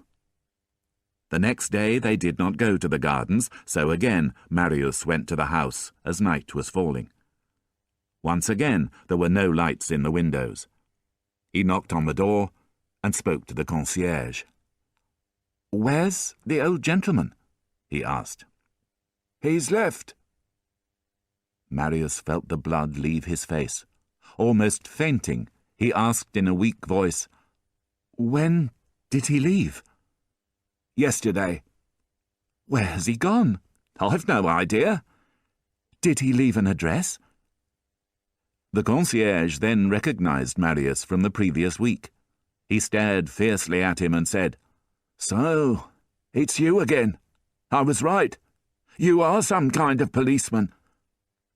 With those words, he slammed the door in Marius's face. Chapter 7. The Jondrettes. Summer and autumn passed, and winter came. But Marius saw no sign of Monsieur Leblanc or Ursula. He searched everywhere for them, but without success. He became like a homeless dog, wandering the streets in a mood of dark despair. Without Ursula, his life had become meaningless. Work disgusted him. Walking tired him. Solitude bored him. "If only I hadn't followed them home," he told himself. "It gave me so much happiness just to look at her, and now through my stupidity I've lost even that." Enjolras and his other friends tried to cheer him up by taking him to exciting places, but these expeditions always ended in the same way. Marius would leave the group and walk around the streets of Paris unhappily on his own.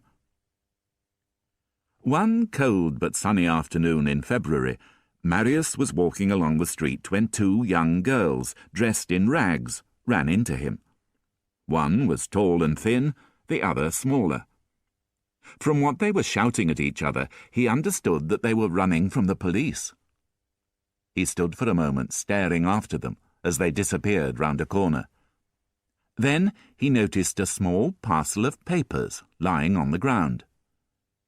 Realizing that one of the girls must have dropped it, he picked it up and called after them. But it was too late. The girls had already disappeared from sight. With a sigh, he put the package in his pocket and went on to dinner. That night, at home, Marius opened the package and found that it contained 4 letters, all addressed to different people, and smelling strongly of cheap tobacco. Marius read the 4 letters, and discovered that they were all asking for money. However, there was something strange about them. Although they all seemed to be written by different people, they were written on the same rough paper, in the same handwriting. He also noticed that each of them had similar spelling mistakes. Thinking no more about it, he wrapped the letters up again, threw them into a corner, and went to bed. The next morning, while he was working, there was a gentle knock on his door. "Come in," Marius said, expecting it to be the concierge, Madame Bougon. But the voice that answered, saying, "I beg your pardon, monsieur," was not that of Madame Bougon. It was more like the voice of a sick old man. Marius looked up quickly, and saw that his visitor was a thin girl, wearing just a skirt and shirt.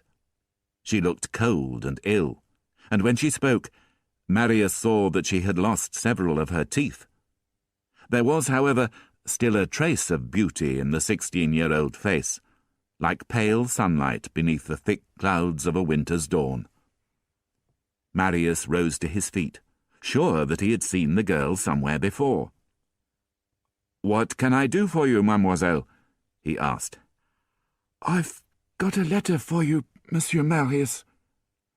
Marius opened the letter and read, "My warm-hearted neighbour, I have heard of how you kindly paid my rent for me 6 months ago. I thank you for it. But my eldest daughter will tell you that my wife is sick, and none of us have had any food for 4 days. Please, monsieur, show us the kindness of your generous heart again. My daughter is at your service. Yours truly, Jean Valjean." Marius realized at once that the handwriting, the yellow paper, and the smell of cheap tobacco was the same as in the 4 letters he had read the previous evening. He now had 5 letters, all the work of one author, the man who lived with his family in the next room. The Jondrette family had been Marius's neighbours for many months, but he had never before paid much attention to them. This was why he had failed to recognize the 2 daughters when they had run into him on the street. But now he understood that Jondrette's business was writing dishonest letters, asking for money from people he imagined were wealthier than himself. Marius looked up from the letter and watched the girl moving fearlessly around his room, studying the furniture and the mirror on the wall. Her eyes lit up when she noticed the books on his writing desk. "Books," she said, and then added with pride, "I know how to read." Picking up a pen that lay on the table, she wrote on a piece of paper, "Be careful. The police are coming." She showed Marius her work, and then, changing the subject quickly for no reason at all, she gazed into his eyes and said shyly, "Do you know, Monsieur Marius, that you're a very handsome boy?"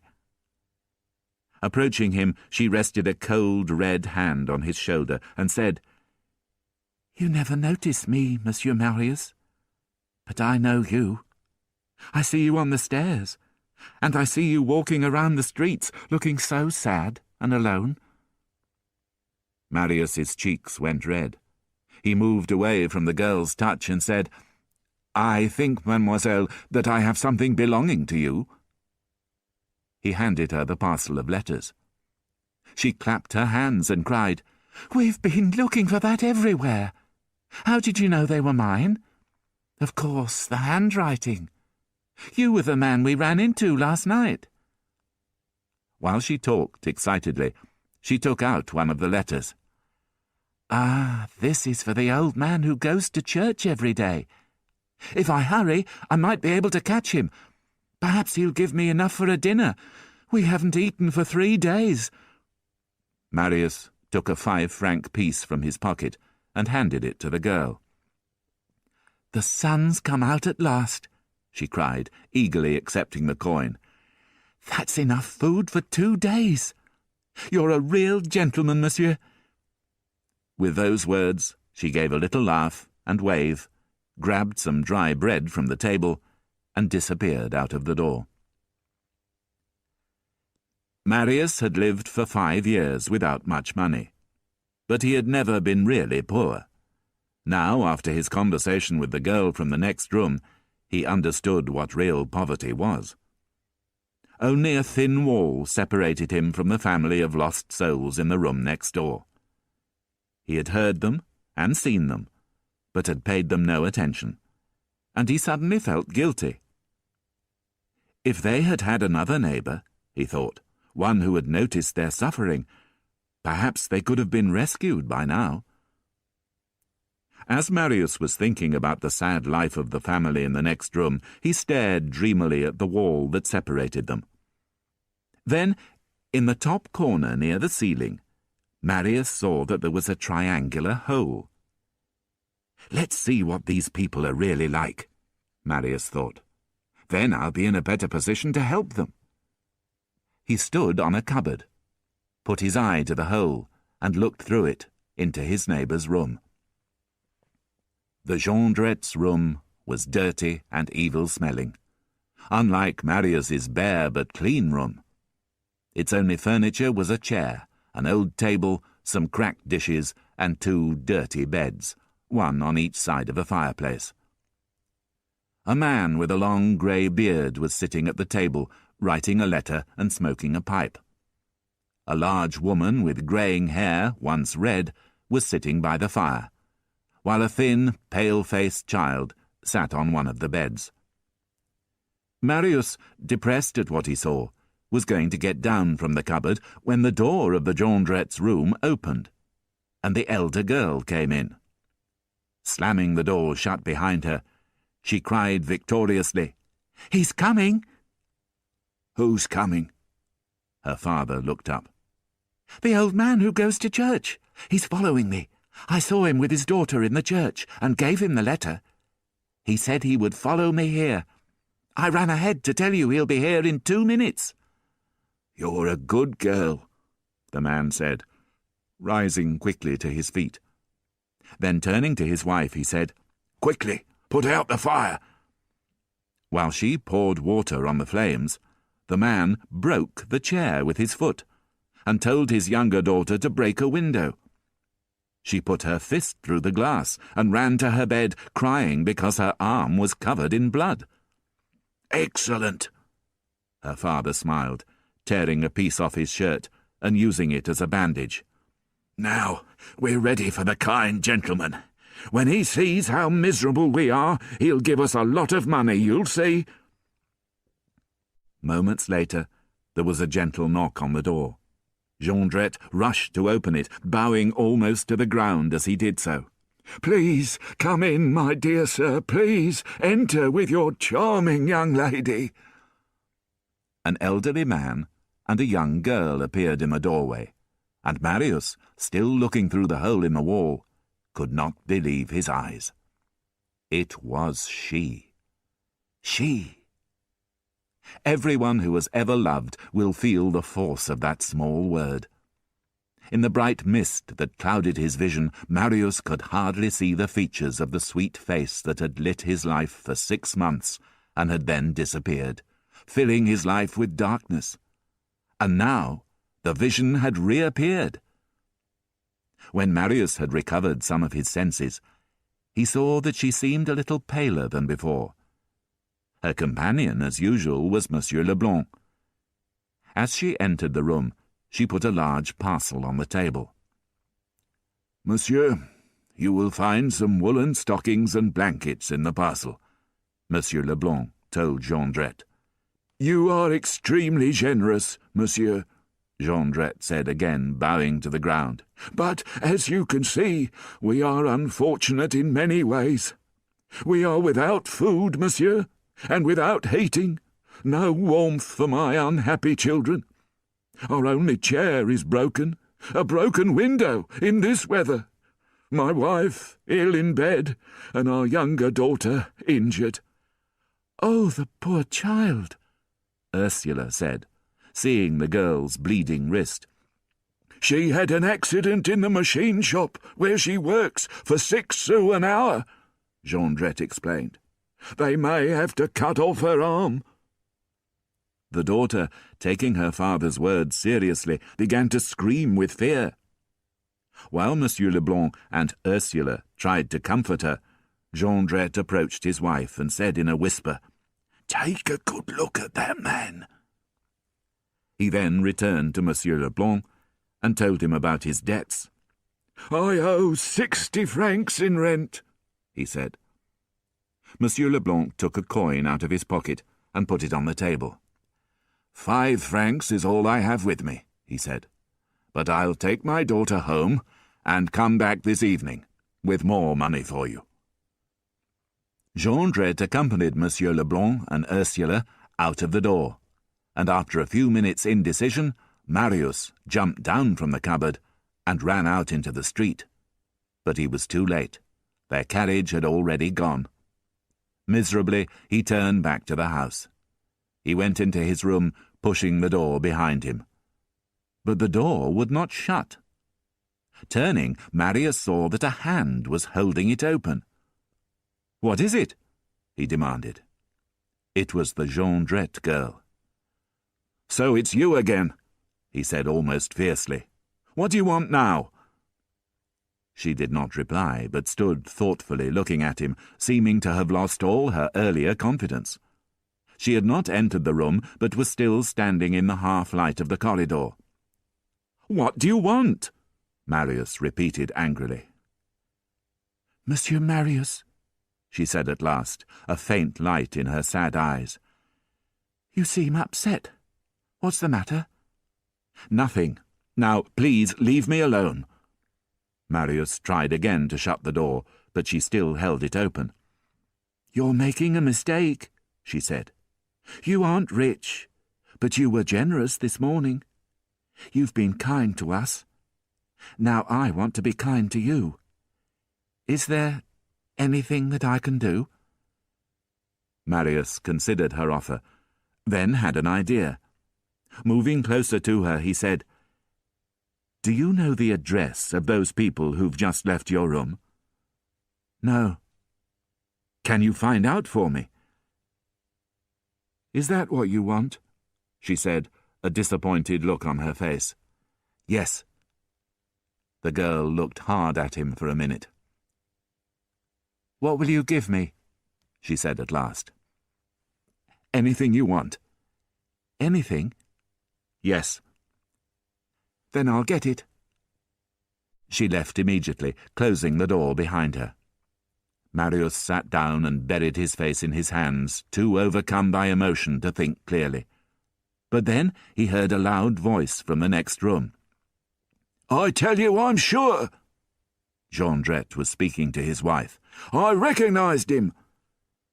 Without another thought, Marius jumped onto the cupboard and looked again through the hole in the wall. "Really?" His wife looked puzzled. "Are you sure?" "Of course I'm sure. It's been 8 years, but I recognized him at once." He told the two girls to leave the room, and then, when alone with his wife, he said, "And I recognize the girl too. I'm surprised you didn't." "Why should I? I've never seen her." But Jondrette bent down and whispered something in her ear. Straightening up, he said, "Now do you recognize her?" "Her?" said the woman, her voice filled with sudden hatred. "Are you sure? That's impossible," she cried. "Our daughter's barefoot and without a dress between them, while she wears leather boots and a fur coat. You must be wrong. You've forgotten that child was ugly, and this one's not bad-looking. I tell you it's the same girl. You'll see. And I'll tell you another thing. She's going to make us a fortune. I'm tired of being poor. We deserve a better life, and this is our chance." "What do you mean?" "He said he'll be here at 6 o'clock with 60 francs. I'll bring some friends round, and we'll make sure he gives us a lot more money." "What will you do if he doesn't give you more money?" Jondrette stroked his beard and laughed. "We'll know what to do about it." And then, as he was going to leave the room, he turned to his wife and said, "You know, it's lucky he didn't recognize me. If he had, he wouldn't be coming back here again. It's the beard that saved me. My lovely, long, romantic beard." With an ugly laugh, he pulled his cap down over his eyes and left the room. Although Marius was a dreamer and not a man of action, he knew immediately that he had to save Monsieur Leblanc and Ursula from the trap that Jondrette was setting for them. But what could he do? He could not warn Monsieur Leblanc because he did not know the old man's address. There was only one thing to do. He had to tell the police. Half an hour later, Marius was at the nearest police station. The desk clerk showed him into the police chief's office, where a tall man with a wide face and a thin, tight mouth was trying to keep warm next to a fire. "Are you the chief of police?" Marius asked. "He's away," the tall man said. "I'm Inspector Javert. Now what do you want?" Marius told Javert about the morning's events. When he told Javert his address, he noticed the inspector's eyes light up with great interest. Then, when everything had been explained, Javert thought for a moment. Finally, he asked Marius for his door key, and told him to go home and hide quietly in his room, so that his neighbours would think he was out. "Take these with you," the inspector went on, producing 2 small guns. "When the old man and the girl arrive, let them start their business. When you think it's getting dangerous, shoot one of these guns. After that, I'll take charge." Back in his room, Marius sat down nervously on his bed. It was nearly 6 o'clock. Outside, it had stopped snowing, and a full moon was growing steadily brighter above the mist. Suddenly he heard voices. Taking off his boots, he quietly climbed onto the cupboard and looked through the hole in the wall. A fire burned in the corner of the room, filling it with blood-red light. Jondrette, who had just come in, was shaking snow from his shoes. "Everything's arranged," he said. "Has the concierge gone out?" "Yes," his wife said. "And you're sure he's not in next door?" "Positive." "Good." Then he turned to his daughters. "Now, you two must go and keep guard in the street. One by the gate, one at the street corner." "A fine job," the elder girl called back. "Keeping guard barefoot in the snow." "Tomorrow you'll have fur boots," her father called out after her. A few minutes later, there was nobody in the building except for Marius and the Jondrettes. Marius watched as Jondrette put a metal bar in the fire and inspected a rope ladder on the table. Next, he opened a drawer, took out a long knife, and tested its blade with his finger. Suddenly, at exactly 6 o'clock, the door into the Jondrette's room opened. "Welcome, monsieur," Jondrette said, rising to his feet. Monsieur Leblanc appeared, and put 4 coins on the table. "That is for your rent and food, monsieur," he said. "Now, we must discuss what else is needed." Jondrette quietly told his wife to dismiss the carriage, and when she had left the room, turned back to his visitor. "How is the wounded child?" Monsieur Leblanc asked him. "Not well," Jondrette smiled sadly. "She's in great pain. Her sister has taken her to hospital, but they'll be back soon." The conversation continued politely in this way for several minutes. Monsieur Leblanc asked Jondrette about his circumstances, and Jondrette smiled sadly as he invented lie after lie. Finally, Jondrette picked up a large picture that was leaning against the wall and showed it to Monsieur Leblanc. "What's that?" Monsieur Leblanc said, looking at the badly drawn picture of a soldier in uniform. "It's a work of art," Jondrette informed him.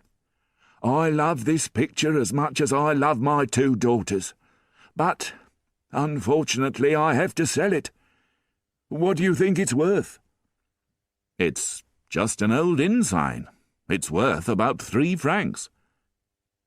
"I'll accept 1,000. Jondrette softly replied. Monsieur Leblanc rose, and standing with his back to the wall, looked quickly round the room.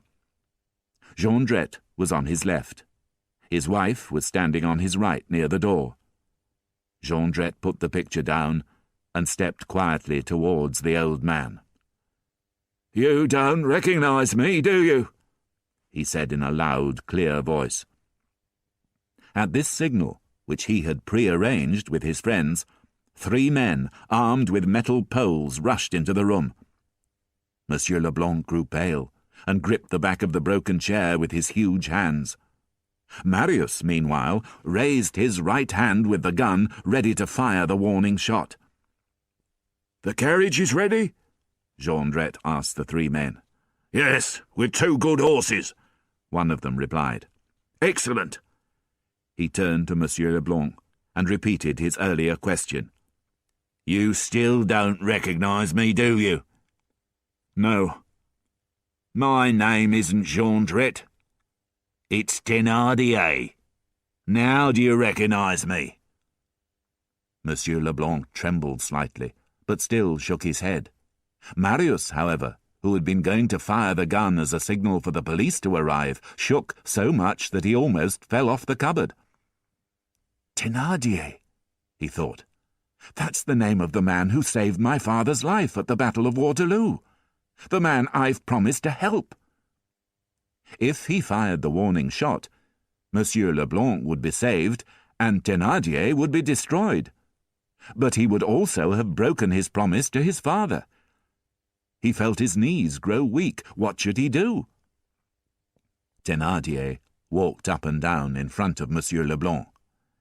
"Do you remember the little inn in Montfermeil 8 years ago? You took away our Cosette, do you remember? Wearing that old yellow coat, pretending you were a tramp. Well, now you're going to learn that you can't make things right by just bringing a few hospital blankets. You're the cause of all my troubles. For 1,500 francs, you took away a girl who was bringing me lots of money." "I don't know what you're talking about," Monsieur Leblanc said. "I don't know who you are, but I know what you are. You're a dirty criminal." "A criminal?" Thénardier said, suddenly angry. "That's what you rich people call people like me, isn't it? Just because I failed in business. I was a war hero, you know. I saved an officer's life at Waterloo, and you call me a criminal? Well, I'm going to teach you a lesson."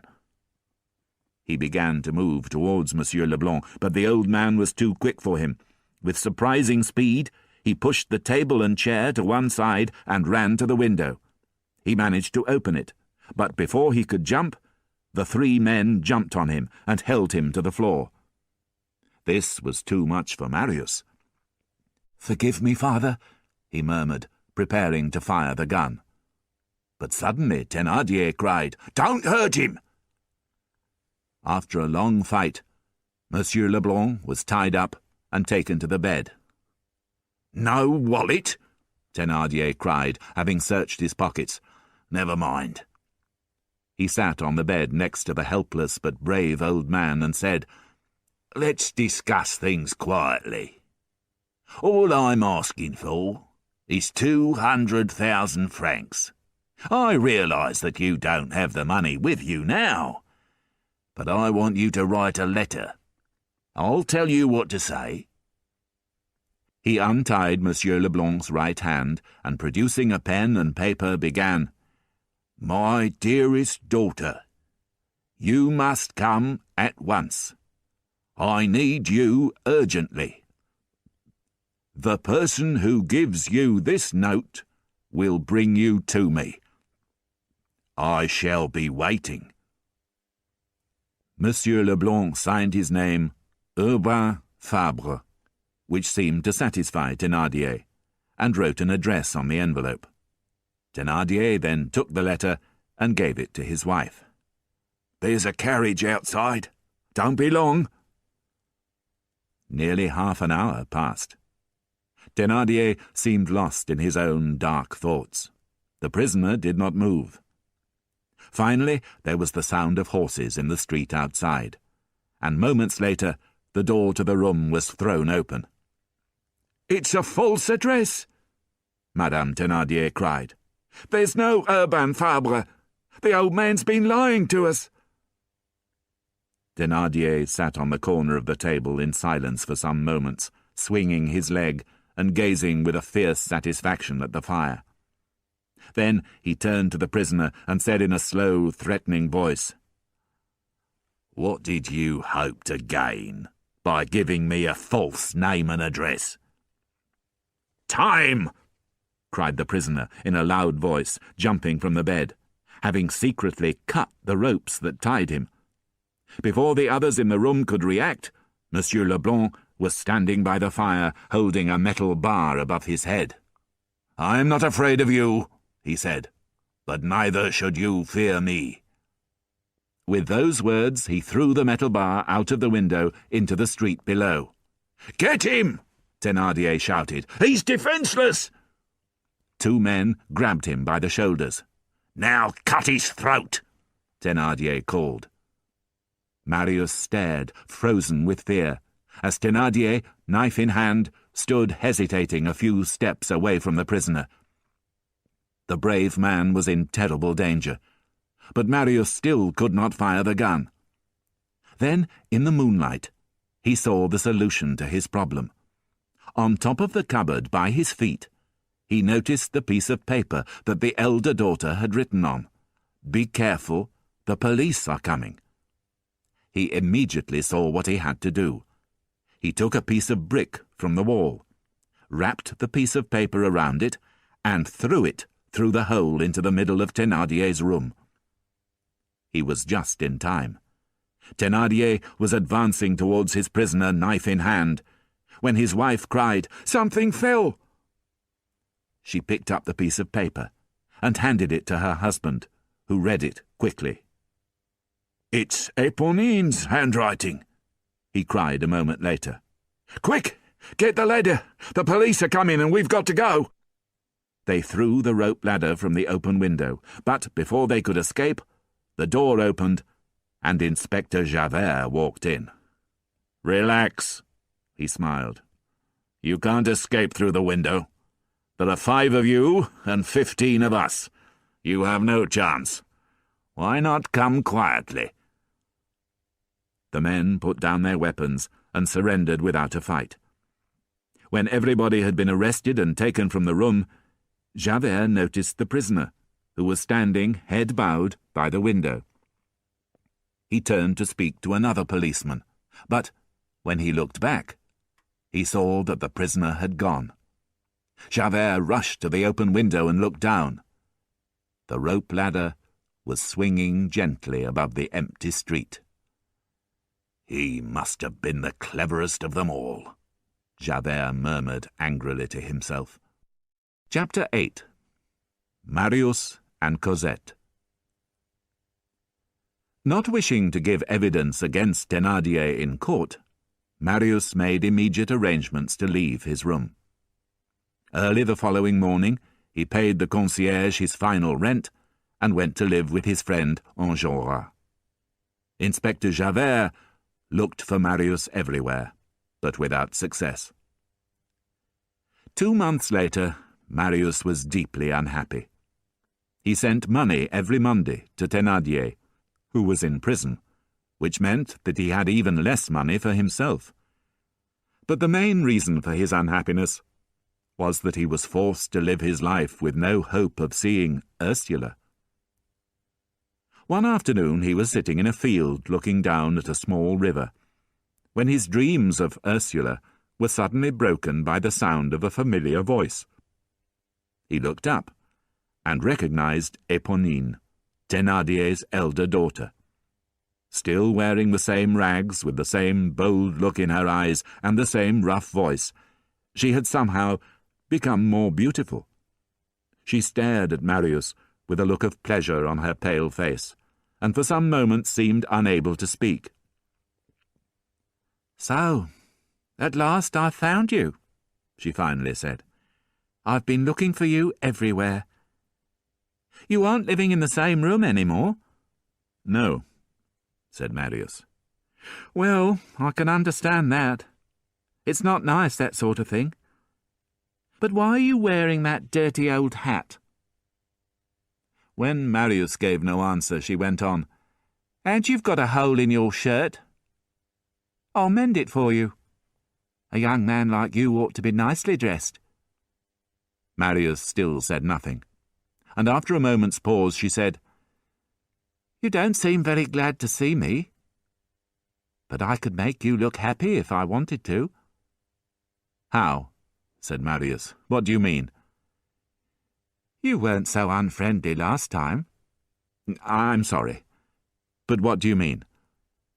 She bit her lip and hesitated, as if trying to make up her mind about something. Finally she said, "I've got the address." Marius's heart seemed to miss a beat. "You mean the address you wanted me to find out? The young lady, you know." Her voice sank into a sigh. Marius jumped up and took her by the hand. "Let's go at once," he cried, wild with excitement. Then he suddenly frowned and seized Éponine by the arm. "But you must promise me," he said, "that you'll never tell your father the address." "I promise," the girl replied, staring at Marius with amusement. They had only gone a few steps when Éponine stopped and said, "You remember you promised me something?" Marius felt in his pocket. All he had in the world was the 5-franc piece he intended to give her father in prison. He pushed it into her hand, but she opened her fingers and let the coin fall to the ground. She looked at him with a mixture of disappointment and sadness in her eyes. "I don't want your money," she said. That evening, Cosette was alone in the house which Jean Valjean had bought about a year earlier. It was a small house in a back street, with a large wild garden. Valjean had gone away on business for a couple of days, and Cosette was in the downstairs sitting-room, playing the piano. Suddenly she thought she heard the sound of footsteps in the garden. She listened at the window for a minute, then ran up to her bedroom, opened the window, and looked out. The moonlit garden and the street beyond it were completely empty. Cosette, not a nervous girl by nature, smiled to herself and thought no more about it. The next evening, as she was walking in the garden, she was sure that she heard someone moving in the trees. Again, when she looked round, she saw nothing. When Jean Valjean returned from his business the following day, Cosette told him about the noises in the garden. He told her not to worry, but she noticed an anxious look in his eyes. He spent the next 2 nights walking around the garden, checking the gate, listening for noises. But nothing unusual happened. Then, one morning a few days later, Cosette noticed a large stone lying on the garden bench. Nervously, she picked it up and discovered an envelope underneath it. Inside, there was a small notebook filled with love poems. Cosette sat down and began to read, enjoying the music of the language and the beauty of the handwriting. She had never read anything like this before, and it affected her deeply. Her heart on fire, she took the notebook upstairs to her bedroom and read every word again. She remembered the handsome young man she had seen so often in the Luxembourg Gardens. As she read the notebook, she knew in her heart that he was the author of these beautiful romantic words.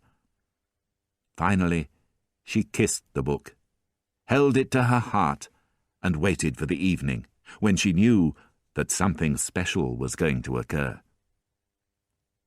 That evening, Jean Valjean went out. Cosette spent a long time in front of the mirror, making her hair look beautiful and deciding which dress to wear. Finally, she went out into the garden.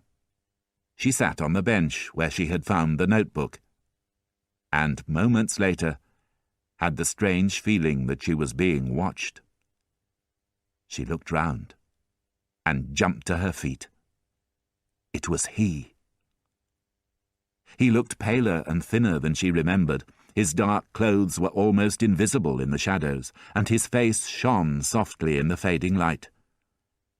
Cosette felt suddenly faint, but she did not move or make a sound.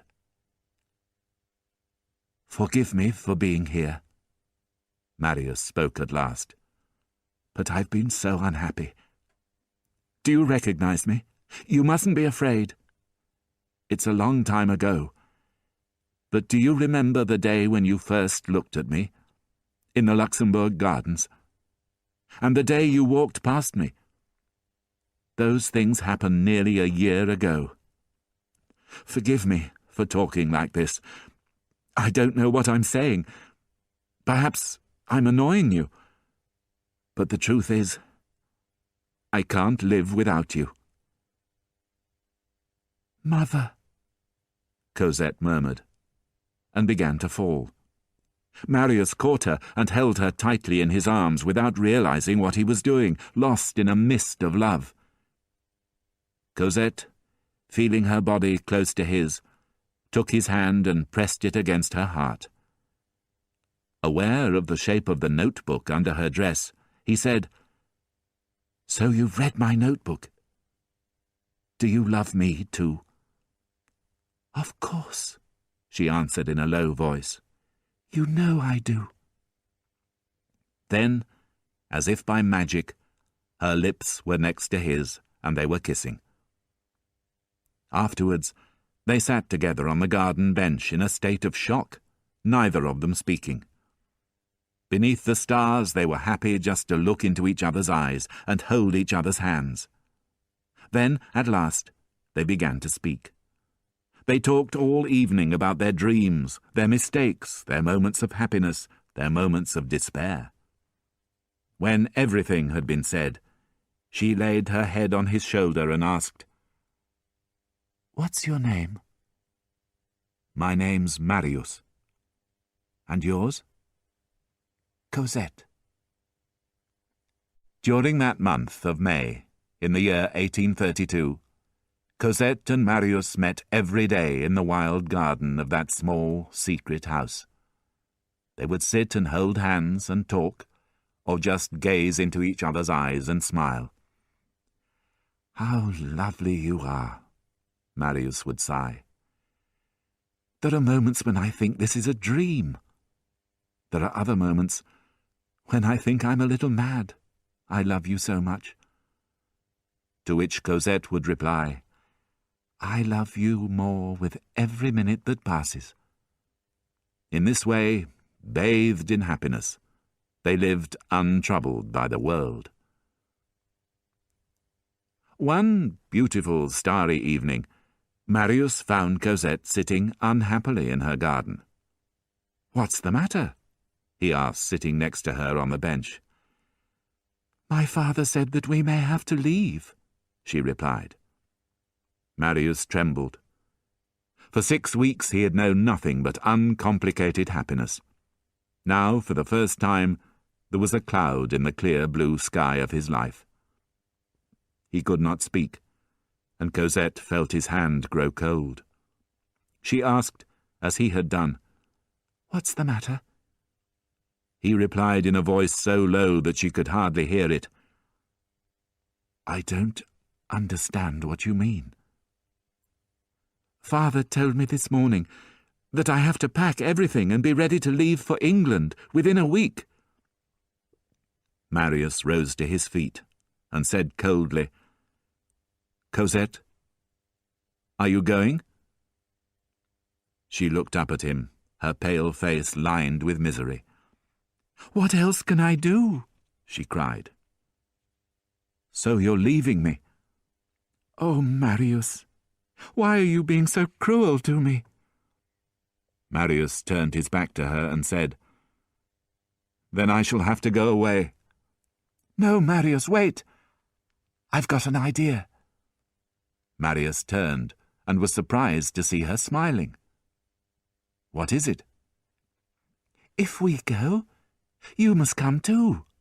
I'll tell you where, and you must meet me there, wherever it is." "How can I possibly do that?" he cried. "Are you crazy? You need money to go to England, and I haven't got any. I haven't told you, Cosette, but I'm a poor man. I wear a cheap hat. My jacket has lost half its buttons, and there are holes in my boots." He turned away from her and stood with his face pressed to the trunk of a tree, almost ready to faint. He stayed in that position for some time. Finally, he heard a small sound behind him, and turning round, he saw that Cosette was in tears. He fell on his knees in front of her and pressed her hand to his lips. "Don't cry," he said. "I cannot let you leave me. I promise you that if you leave me, I shall die. But listen to me. I have a plan. Don't expect me here tomorrow." "Why not?" Cosette said, drying her tears. "A whole day without seeing you, that's unbearable." "It's worth losing a day together if we want to be happy for the rest of our lives." "But what are you going to do?" "Wait until the day after tomorrow. I'll tell you then. But until then, I must give you my address. I'm living with a friend of mine, Enjolras." Marius then took a knife out of his pocket and scratched his address on the wall. 16 Rue de la Verrerie. "Please, Marius," Cosette said as she watched him. "Where are you going tomorrow evening? I won't be able to sleep if you don't tell me." "I'm going to try something." "Well, I'll pray for you to succeed, and I'll never stop thinking about you. I'll ask no more questions, but you must promise to be here early the day after tomorrow, not later than 9 o'clock. "I promise," Marius said. Chapter 9. Monsieur Gillenormand. Monsieur Gillenormand, Marius's grandfather, was now 90 years old. He was unhappy about many things, about losing his teeth, about the political situation, but, most of all, about the fact that he had not seen his grandson for 4 years, since their big quarrel. Although he was too proud to admit he was wrong, and although he was angry, Monsieur Gillenormand hoped that Marius, whom he still loved, would return one day. One evening in June, Monsieur Gillenormand was sitting in front of a large fire, staring into the flames and thinking bitterly of Marius. He was feeling depressed, because he realized that he would probably never see his grandson again. While he was gazing into the fire, thinking these sad thoughts, his old servant entered the room and asked, "Will Monsieur receive Monsieur Marius?" For a moment, all the blood seemed to leave Monsieur Gillenormand's face, and the servant began to worry that his master was ill. But the old man finally raised his head and said, in a low voice, "Show him in." Marius stood uncertainly in the doorway. The poor condition of his clothes could not be seen in the half-darkness of the room. Nothing of him was clearly visible except his face, which was calm and serious, but strangely sad. Monsieur Gillenormand stared at his grandson with disbelief. At last, after 4 years, was it really him? He wanted to open his arms and hug him, but all he said was, "What have you come for?" Marius murmured something in embarrassment. "I can't hear you," the old man said, looking annoyed. "Have you come to apologize? Do you now see that you were wrong?" "No, monsieur." Marius lowered his eyes. "Well then," the old man shouted, "what do you want?" "Monsieur, I ask you to have pity on me. I know I'm not welcome here, but I have come to ask for only one thing. Then I'll go away at once." "You're a young fool," the old man said. "Who said you had to go away? You left me, your grandfather, to join in those street protests against the government, I suppose. You're probably in trouble with the police, or you're in debt, and you've run back to me for help." "Monsieur, it's none of those things." "Well, what is it exactly that you want?" "I have come to ask your permission to get married." The old man paused for a moment before saying, "So you want to get married at the age of 21? I suppose you've got some sort of career now. Perhaps you've made a fortune. What do you earn as a lawyer?" "Nothing." "Well then, I imagine the lucky girl must have money." "She's no richer than I am." "What does her father do?" "I don't know." Monsieur Gillenormand turned away with disgust. "So that's it. 21 years old? No job, no money? Your wife will have to count the sous when she goes to the market, won't she?" "I beg you, monsieur," Marius cried. "I love her so much. Please allow me to marry her." The old man gave a high, unpleasant laugh. "So you said to yourself, 'I'll have to go and see him, that old fool. He'll be so happy to see me that he won't care who I marry. I haven't a pair of shoes, and she hasn't a shirt, but never mind. I'm going to throw away my youth, my career, my whole life, and dive into poverty with a woman around my neck. That's what you think, isn't it? Well, my boy, you can do whatever you want, but I will never give you my permission. Never! Grandfather, never!" The tone of his grandfather's voice robbed Marius of all hope. He rose and crossed the room slowly with his head bowed. He had just reached the door, however, when Monsieur Gillenormand moved quickly towards him, pulled him back into the room, and pushed him into an armchair.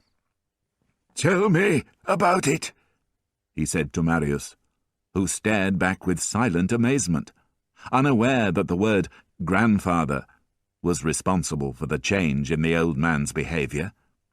"Come on, tell me about your love affairs. Don't be afraid to talk. Don't forget I'm your grandfather. Here," he said, taking a purse from a drawer and putting it on the table. "Here's some money for you. Buy yourself some new clothes." Marius told his grandfather all about Cosette and how much he loved her. Monsieur Gillenormand listened carefully, and when Marius had finished, he laughed. You must enjoy yourself when you're young, he said, but you must also be sensible. Don't get married yet. That's my advice. Have fun with the girl, but don't marry her. Make her your lover, but not your wife. Marius, too shocked to reply, shook his head and rose to his feet.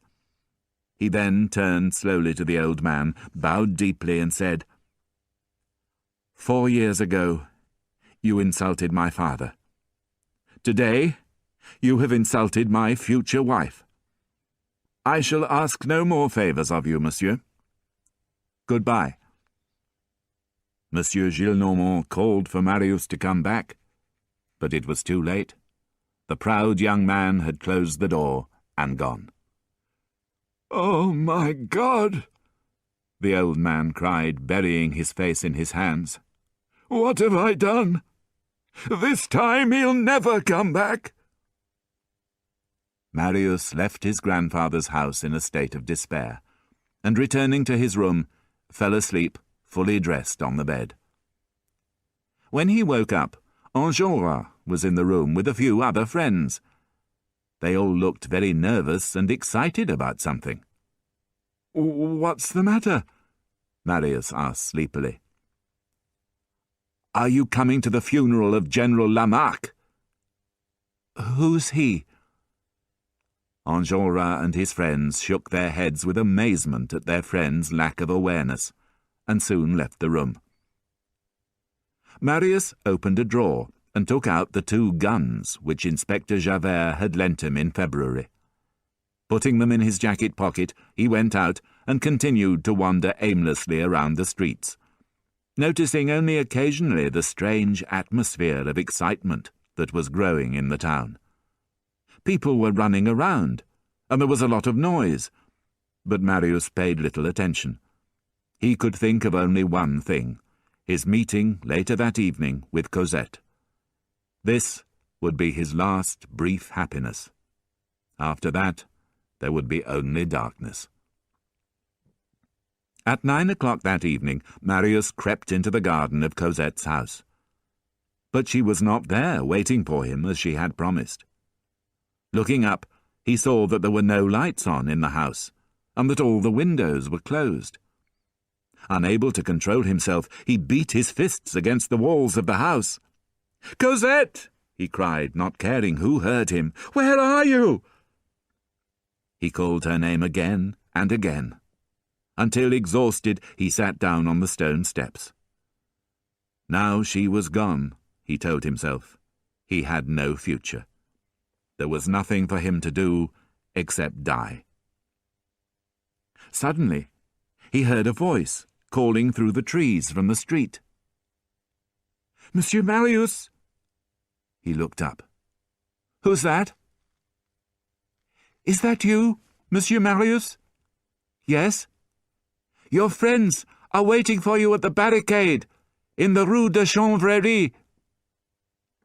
Marius ran to the gate, and was just in time to see the figure of Éponine, Thénardier's daughter, disappearing into the shadows at the end of the street. Chapter 10. The Barricade. In the spring of 1832, the people of Paris were ready for revolution. Charles X, who had become king in 1824, believed that he had total power over the French people. He was a strong supporter of the Catholic Church and the aristocracy, and he took away the freedoms that Napoleon had given the ordinary citizens. Although this made him very unpopular, he thought that his opponents would be too weak to prevent him from doing what he wanted. He was wrong. In 1830, there was a peaceful revolution, and he was forced to leave. The new king, Louis-Philippe, was a brave and clever man who loved his country. The ordinary people liked him at first, But he soon showed that he was more interested in power for his family than democracy for his people. He understood business, but he could not understand the problems of poor people. Neither could he understand the concept of freedom of speech, and he often sent soldiers into the streets to attack people who were making public protests. As the summer approached, the mood of the workers and the poor became angrier and angrier. Their anger exploded into violence in June 1832, when General Lamarck died. The general had been very popular with the people of France because of his love for Napoleon. The day of his funeral was arranged for the 5th of June, and thousands of people saw this as a chance to make a public protest against the king and his government. At first, the funeral went quietly. Soldiers accompanied the coffin as it was carried slowly across Paris. A large crowd followed behind, waving flags and carrying swords and heavy sticks. The crowd grew more and more excited, until finally they tried to take the coffin away from the soldiers and carry it across a bridge. Their exit was blocked by more soldiers on horseback. For a moment, nothing happened. Then there were 2 gunshots. The first shot killed the commander of the soldiers guarding the exit to the bridge. The second killed a deaf old woman who was trying to shut her window. Then the fighting started. Soldiers attacked the crowd with swords. The crowd threw stones and ran screaming across the bridge. Minutes later, the sounds of war echoed across the whole city of Paris. As soon as the fighting started, Enjolras and several of his friends started to build a barricade outside the Corinth wine shop, in the Rue de la Chanvrerie, a small street surrounded by dark alleys in the market district of Paris. Enjolras had been joined by many strangers as he and his friends had run shouting along the street. There was a tall, grey-haired man whom nobody knew, but whose strong, brave face had impressed everybody. There were several street children, excited by the sound of battle, who also joined them. One of these children was Éponine, who had dressed like a boy so that no one would tell her to go home. Having run to tell Marius that his friends were waiting for him, she was helping Enjolras and his companions to build the barricade. New people arrived all the time, bringing with them gunpowder and weapons to fight the soldiers who would be arriving very soon. Enjolras, who was the leader of the rebels, organized the building of a second barricade and the manufacture of bullets from melted silver. The tall, grey-haired man was doing useful work on the larger barricade, and Éponine, whom everyone thought was a boy, worked hard too. The barricades were finished in less than an hour, and with the sound of drums in the city growing louder, Enjolras brought a table out into the street and sat down with his friends for a drink. Night fell, but nothing happened. While the 50 men behind the barricade waited impatiently for the arrival of 60,000 soldiers, Enjolras approached the tall, grey-haired man. "Who are you?" he asked. When the man said nothing, Enjolras became suspicious. "You're a policeman, aren't you?" he said. The man smiled, and eventually admitted that he was. "My name's Javert," he said. Before he could move, Enjolras ordered 4 men to search him. When they found a letter in his pocket which proved that he had been sent to spy on them, they tied him to a post inside the inn. "You'll be shot 2 minutes before the barricade falls," Enjolras informed him.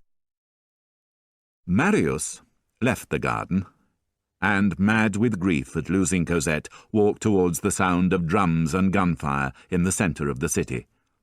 He had only one thought in his mind. He wanted to die. Marius pushed his way through the crowds of frightened, murmuring people that filled the streets until he reached the market area. Here, he found the unlit streets suddenly filled with soldiers. Unafraid, Marius ran through the shadows, ignoring shouts for him to stop. Someone fired a gun, and a bullet hit a wall just behind him, but he didn't care. He was just approaching the Rue de Chanvrerie when he heard a loud voice calling from the shadows. "Who's there?" "The French Revolution!" he heard a distant voice reply. The voice of his friend Enjolras. Marius stood behind an alley wall, hidden in the shadows. Around the corner, he could see a row of soldiers aiming their guns down the Rue de Chanvrerie, waiting for the order to fire. "Fire!" The order finally came. The street was lit with a sudden flash of light and filled with the thunder of gunfire. Then the soldiers attacked. Marius stood up and ran along a series of alleys that led into the Rue de la Chanvrerie, behind the Corinth wine shop. When he reached the stronghold, soldiers were already climbing the barricade, shooting at the rebels. Marius saw a soldier attacking Enjolras, who had fallen backwards and was calling for help. Marius took Javert's guns from his pockets and shot the soldier dead. Soldiers now occupied the top of the barricade, but were unable to advance any further because the defenders fought so fiercely. Marius, who had thrown away his guns and was now without a weapon, began to move towards a barrel of gunpowder he had seen near the door of the wine shop. He did not notice a soldier aiming his gun at him. Neither did he see, at the moment the soldier fired, a young boy, dressed in rags, jump in front of the gun and fall wounded as the bullet meant for Marius hit him in the hand. "Put down your weapons and surrender!" a soldier called from the top of the barricade. "Fire!" Enjolras shouted. The soldiers and the rebels fired at each other at the same time, filling the air with thick clouds of dark smoke. When the smoke cleared, there were many dead bodies on both sides. The survivors were reloading their guns in silence, when suddenly a loud voice called, "Get out now, or I'll blow up the barricade!" All heads turned to stare in the direction of the voice. Marius was standing at the foot of the barricade, holding a flaming torch above a barrel of gunpowder. "If you blow up the barricade," a sergeant called, "you'll blow up yourself as well." Marius smiled and lowered the torch towards the gunpowder. Within seconds, the soldiers had left the barricade, leaving their dead and wounded behind, and were running into the darkness at the far end of the street. Enjolras threw his arms around Marius's neck. "So you've come!" he cried. Marius hugged Enjolras and many other friends he recognized. While the soldiers waited at the far end of the street for further orders, and the rebels removed dead bodies from the barricade and took care of the wounded, Marius walked around the stronghold in a kind of dream. After 2 months of happiness with Cosette, he was now in the middle of a war. He could not believe this was happening to him. He was so confused that he did not recognize Javert, tied to a post inside the inn throughout the battle. As he was walking by the smaller barricade, his thoughts were interrupted by a weak voice calling his name from the shadows. "Monsieur Marius!" He looked about him, but seeing no one, he started to walk away, thinking that he was imagining things. "Monsieur Marius!" He heard the voice again. Marius gazed into the shadows, but could still see nothing. "I'm at your feet," the voice said. Looking down, Marius saw a dark shape crawling along the ground towards him. By the light of a lamp on the pavement, he could see a torn jacket, trousers with holes in them, and 2 bare feet. A white face was turned towards him, and the voice asked, Do you recognize me? It's Éponine. Marius bent down quickly and saw that it was indeed that unhappy girl, dressed in a man's clothes. "What are you doing here?" he said. Then, noticing the pool of blood on the ground behind her, cried, "You're wounded! I'll carry you to the inn. They'll take care of you there. Is it very bad?" She showed him the bullet hole in her hand. "A soldier was going to shoot you," she said, her voice no more than a whisper. "But I put my hand in front of his gun." "You poor child," Marius said. "We'll put a bandage on that wound immediately. You'll be all right." "The bullet passed through my hand," Éponine murmured, "but it came out through my back. It's no use trying to move me. But I'll tell you how you can treat my wound better than any doctor. Sit down on that stone, close beside me." Marius sat next to her. She rested her head on his knee and said, without looking at him, "Oh, what happiness! Now I don't feel any pain." For a moment she was silent. She pressed her hand to her chest, from which blood was pouring like dark wine. Then, with a great effort, she raised herself on one arm and, struggling for breath, looked into Marius's eyes. "I can't cheat you," she said at last. "I have a letter for you in my pocket. I've had it since yesterday. I was asked to post it, but I didn't. I didn't want you to get it. But now we're both going to die.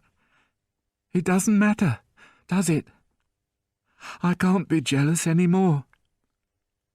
Take your letter." She took hold of Marius's hand with her wounded hand, and without seeming to feel the pain, guided it to her pocket, from which he took the letter. "Now you must promise me something for my trouble," she said. "You must kiss me on the forehead after I'm dead. I shall know." She let her head fall back on his knees. Her eyelids trembled, and then she was still. Just as Marius thought that her sad soul had finally left her body, she slowly opened her eyes, and said in a voice so sweet that it seemed already to come from another world, "You know, Monsieur Marius, I think I was a little bit in love with you." With those words, she closed her eyes for the last time and died. Marius kissed her pale forehead and laid her gently on the ground. Then he returned to the wine shop and opened the letter that she had given him. By candlelight he read, "My dearest, we are leaving this house at once. We go tonight to number 7, Rue de l'Homme Armé, and in a week we shall be in England. Cosette. The 4th of June." Marius covered Cosette's letter with kisses. So she still loved him. He thought for a moment that now he must not die. But then he thought, she's going away. She was going with her father to England, and his grandfather had refused to give his permission for him to marry. Nothing had changed, and he decided that he had one last duty to perform.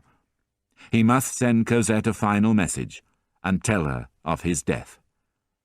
He tore a page out of the pocket notebook he always carried, and wrote, "Our marriage was impossible. I went to my grandfather, and he refused to give his permission. I have no money, and neither have you. I hurried to see you, but you had gone. You remember the promise I made you. I shall keep it. I shall die. I love you. When you read this, my soul will be very near and smiling at you. He folded the letter, wrote Cosette's new address on the back, and called over a young boy. "What's your name?" he asked the boy. Gavroche. "Well, Gavroche, will you do something for me? I want you to deliver this letter to the address written on the outside." The boy scratched his head, thought for a moment, and then, with a sudden movement, took the letter and ran off into the night. Chapter 11.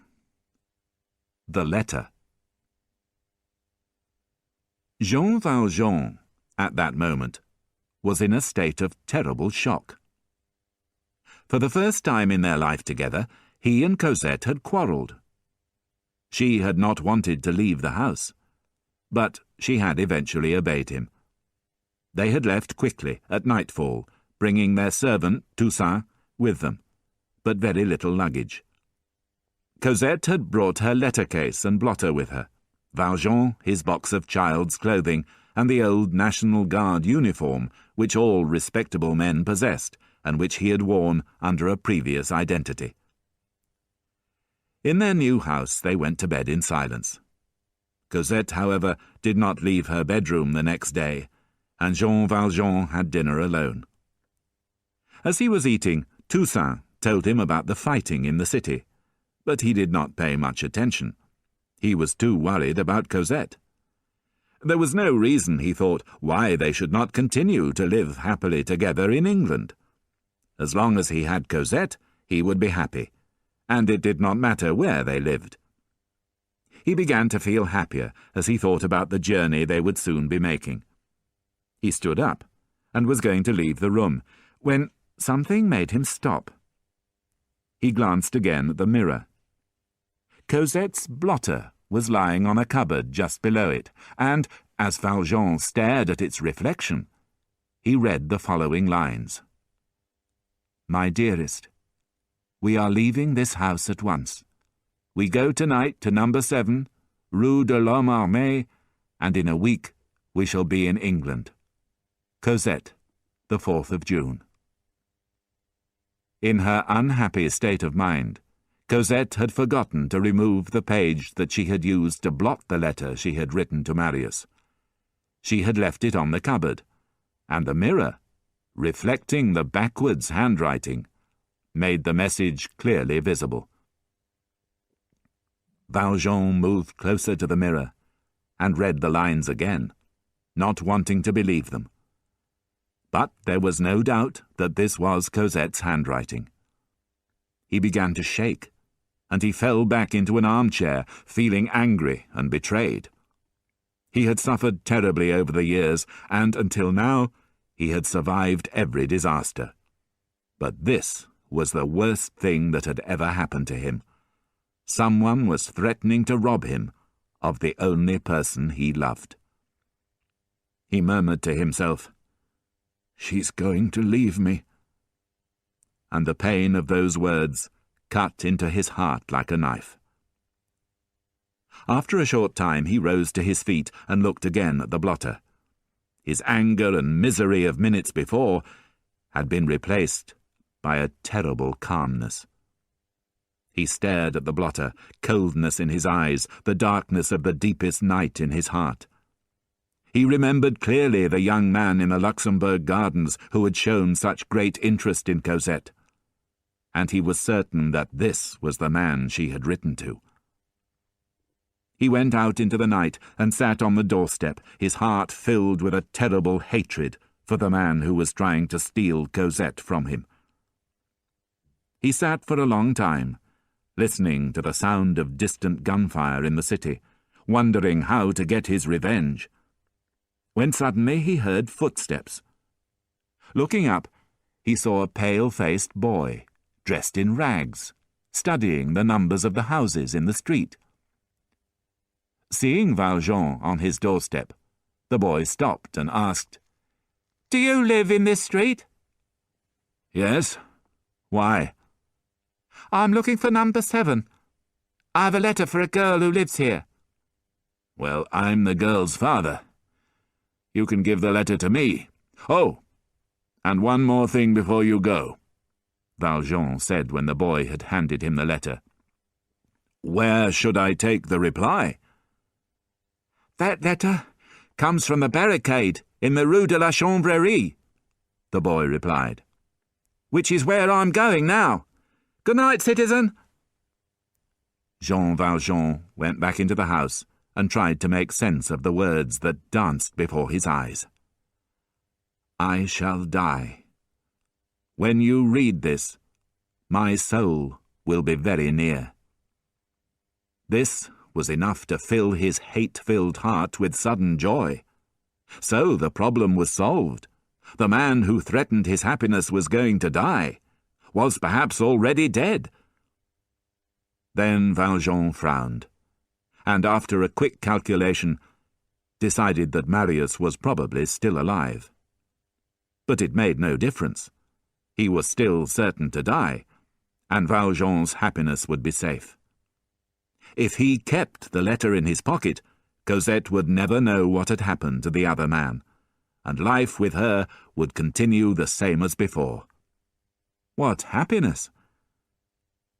But his happiness had no sooner returned than it disappeared again in a cloud of despair. In his heart he knew he had no choice. For the sake of Cosette's happiness, he would have to try and save the life of the man she loved, the man he hated more than any other in the world. Half an hour later, he left the house, dressed in his National Guard uniform, with a loaded gun and a pocket full of gunpowder, and made his way towards the market district of Paris. Chapter 12. Fight to the Death. During the night, the 37 remaining rebels strengthened the main barricade and made more bullets. The ground floor of the wine shop became a hospital for the wounded, and the bodies of the dead were taken to an alley near the smaller of the two barricades. 4 of the dead people were National Guards, and their uniforms were removed. After a long discussion with his friends, Enjolras decided that the married men, there were 5 of them, had to leave. "It's your duty not to die," he told them. "You must return to your families." "How can we leave?" they protested. "We're surrounded. The soldiers will shoot us as soon as they see us." "You can wear these." Enjolras pointed to the National Guard uniforms that had been taken off the dead soldiers. "But there are only 4, Marius observed. "Then one of us must stay and fight," one of the married men replied. A long argument followed, during which each of the married men tried to persuade the others to go. Finally, someone shouted to Marius, "You decide which one must stay." Marius went pale at the thought of having to choose which man had to die. He stared down at the 4 uniforms, but as he did so, a 5th uniform fell, as if by magic, at his feet. Looking round, Marius recognized Cosette's father. Jean Valjean, who had arrived unnoticed at the barricade, had been listening to the argument, and had quickly understood the situation. "Now you can all leave," he said. The sky grew lighter, but not a door or window was open in the street. The barricade was stronger than it had been for the first assault, and the rebels were at their positions, guns loaded and ready for action. They did not have long to wait. Sounds of chains and of heavy wheels moving along the stone streets could be heard, and then soldiers came into view at the end of the street, pulling a large cannon. The rebels fired their guns, but when the smoke had cleared, they saw the soldiers unharmed, steadily aiming the cannon at the barricade. Moments later, an officer shouted a command, and the cannon roared into action. The cannonball crashed into the bottom of the barricade with a loud explosion, but did little damage. The rebels clapped and cheered. More soldiers moved into position at the end of the street, behind the cannon, and started to build a low wall with pieces of broken stone. At the same time, the leader of the gun crew adjusted the aim of the cannon. "Heads down!" Enjolras shouted. The next cannonball exploded against the wall at one end of the barricade, killing 2 men and wounding 3. "We mustn't let that happen again," Enjolras said. He aimed his gun over the barricade at the leader of the gun crew and fired. The gunner, a fair-haired, handsome young man, spun round twice with his head thrown back and fell sideways across the cannon. Blood poured from the middle of his back. A tear rolled down Enjolras's cheek. "It's sad," he murmured to Marius, who was standing next to him. "He looked a brave young man." The battle continued for some time. The cannon destroyed the upper windows of the wine shop and did some damage to the barricade, but the rebels did not withdraw. They fired back at the soldiers, killing many men. In the pauses between shooting, the rebels could hear the sound of fighting in other parts of Paris. They were filled with hope that help would come soon, but the hope did not last long. Within half an hour, the sound of gunfire in other places had stopped, and the rebels knew that they were alone. When a second cannon was moved into position next to the first, they knew that the end was near. Both cannons fired together, accompanied by gunfire from soldiers at the end of the street and on the rooftops. As other guns began firing at the smaller barricade, the rebels fought back bravely, but they were running out of bullets. There were only 26 men left, and the main attack on the barricade was going to take place very soon. Some men, including Marius, stayed on the main barricade, while the others built a low stone wall around the door of the wine shop. Enjolras, inside the wine shop, turned to Javert, who was still tied to the post. "I haven't forgotten you," he said, putting a loaded gun on the table. "The last man to leave this place will blow your brains out." At this point, Jean Valjean spoke to Enjolras. "You're the leader, aren't you? Can I ask you for a favor?" "You saved a man's life by giving him your uniform. You deserve some reward. What do you want?" "Let me kill this man." "That's fair," Enjolras decided, when nobody objected. "You can have your spy." At the same moment, there was the sound of a drum, followed by a loud roar. "They're coming!" cried Marius from the top of the barricade. The rebels rushed to their positions, leaving Valjean alone with Javert inside the wine shop. Valjean untied the rope around Javert's feet, and taking him by the belt of his coat, led him outside. Only Marius, looking over his shoulder, saw them cross the stronghold towards the smaller barricade. Valjean, his gun in one hand, pulled Javert behind him over the barricade and into a narrow alley where the corner of a house hid them from view. A terrible heap of dead bodies lay not far away, among them the blood-stained body of a young girl in man's clothes, Éponine. Javert glanced at the dead body and murmured, "I think I know that girl." Then, returning his attention to Valjean, he said calmly, "I think you know me, too. Take your revenge." Valjean, however, took a knife from his pocket and cut the ropes that tied Javert's wrists. "You're free to go," he said. When Javert stared at him, speechless with surprise, Valjean went on, "I don't suppose I'll leave here alive, but if I do, I'm staying at number 7, Rue de l'Homme Armé. Now go." Javert buttoned his coat, straightened his shoulders, and, with a puzzled look on his face, began to walk off in the direction of the market. He had only gone a few steps, however, when he turned and looked at Valjean. "I find this embarrassing," he said. "I'd rather you killed me." Go away, Valjean replied. Javert walked away slowly, and Valjean, waiting for him to turn a corner, fired his gun into the air and returned to the stronghold. "It's done," he said. There was a roar of gunfire, and the soldiers attacked, rushing towards the barricade. Many fell, but many more reached the barricade. The first assault was beaten back by the brave rebels, but the soldiers attacked again and again.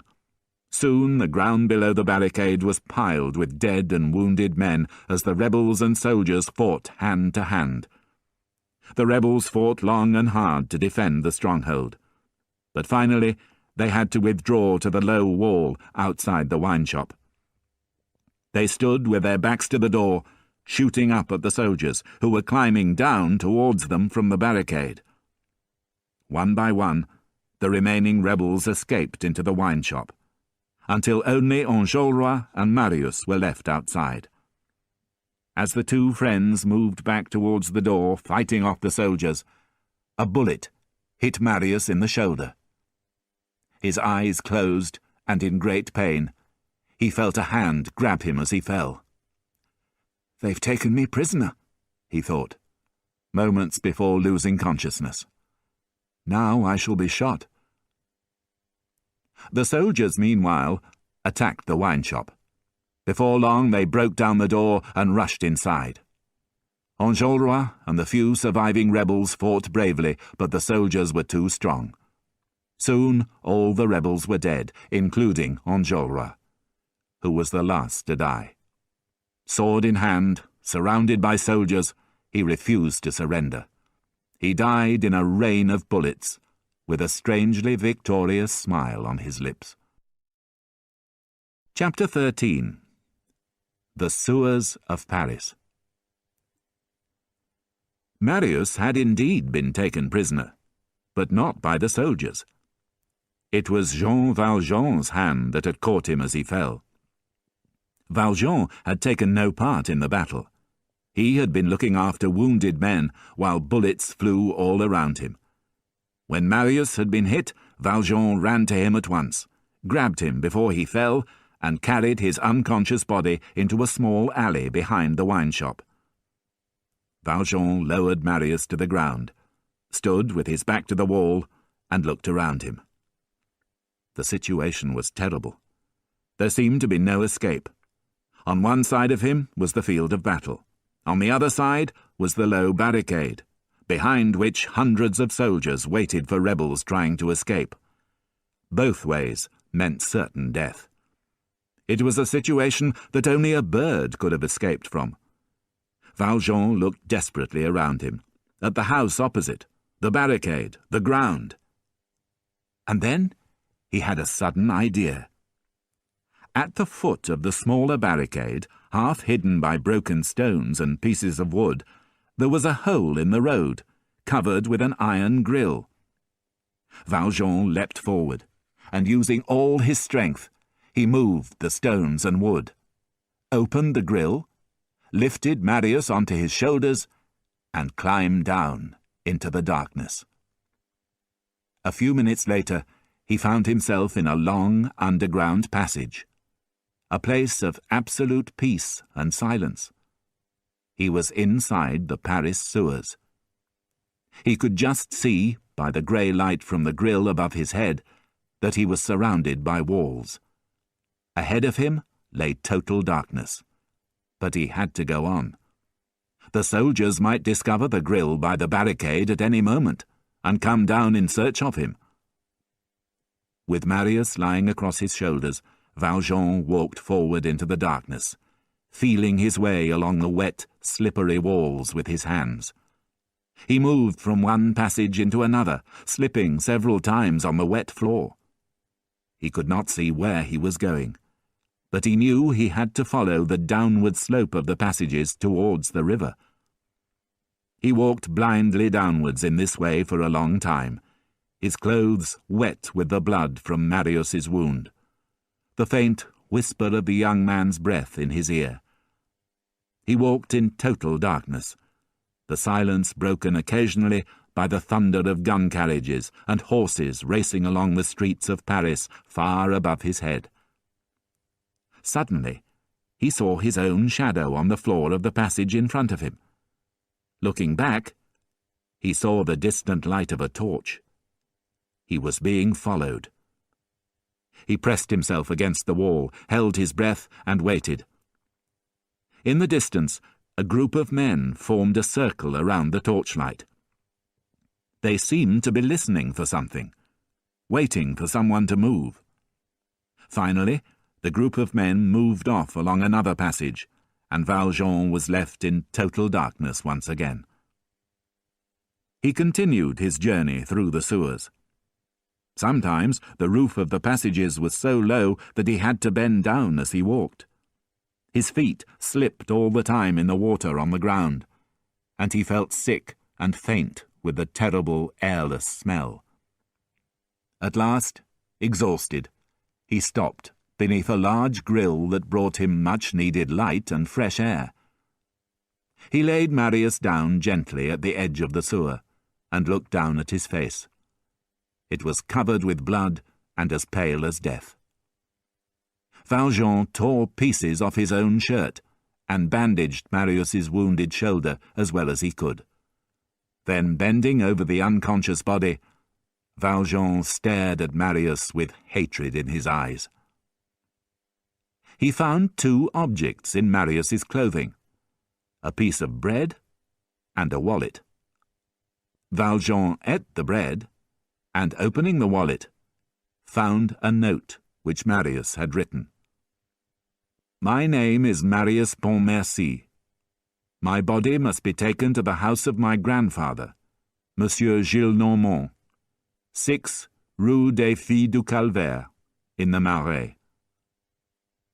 Valjean repeated the address until he could remember it, returned the wallet to Marius's pocket, picked Marius up again, and continued his journey downwards towards the river. He did not know what part of the city he was passing under, or how far he had come. The only thing he was sure of was that the light through the grilles far above his head was growing weaker, which meant that the sun was setting. At one point he had to walk waist-deep through water, and almost sank as the ground turned to sand beneath his feet. Finally, when even his great strength was beginning to fade, he saw ahead of him a light, the clear light of day. He was suddenly filled with new energy at the sight, at last, of his way of escape from the sewers. Forgetting the weight of Marius on his shoulders and his own hunger and tiredness, he ran towards the light. He had to bend as the roof of the tunnel became lower, but when he reached the light, Valjean stopped and gave a cry of despair. The opening was closed with a strong iron gate, held firm by a huge rusty lock. Through the bars, Valjean could see daylight, the river, a narrow river bank. But how could he get out? Valjean laid Marius down by the wall, where the floor was dry. Then, moving to the gate, he shook it fiercely with both hands, trying to bend the bars with the last of his strength. But the gate was solid, and the bars were firm. Valjean turned his back to the gate and sank to the ground, his head bowed between his knees. There was no way out. And as all hope of escape left him, he began to think of Cosette. While in this state of despair, Valjean felt a hand on his shoulder. He thought he was dreaming. He looked up and saw a man dressed in old clothes standing beside him. Despite the unexpectedness of this meeting, Valjean recognized the man at once. It was Thénardier. Valjean did not show that he recognized the man, and saw with relief that Thénardier had not recognized him. "I'll make a bargain with you," the man said. "What do you mean?" Thénardier nodded in Marius's direction. "You've killed a man. Give me half of what you found in this man's pockets, and I'll unlock the gate for you." He produced a large key from his pocket and a piece of rope. "I'll give you this as well," he said. "Then you can tie stones to the body and throw it in the river." Valjean took the rope without speaking. "What about my share of the money?" Thénardier asked. Valjean took 30 francs from his pockets and showed it to Thénardier, who stared with disbelief. "You killed a man for just 30 francs? You're a fool." He searched Marius's pockets himself, and then Valjean's. "It's true," he said at last. "That's all there is. Oh, well, never say that I'm not a kind man." He took the 30 francs, and helping Valjean to lift Marius onto his shoulders, he put the key in the lock and opened the gate just wide enough for Valjean to pass through. When Valjean was outside, Thénardier closed the gate behind him and disappeared like a rat into the darkness of the sewers. Valjean laid Marius gently on the grass and stood up, surrounded by silence, enjoying the feeling of fresh air on his face. Then, just as he was bending to splash water from the river on Marius's face, he was aware of someone else standing behind him. He looked round quickly and saw a tall man in a long coat, a large stick in his hand. Although the man's face was hidden in shadow, Valjean recognized him as Inspector Javert. Javert, however, did not recognize Valjean at first.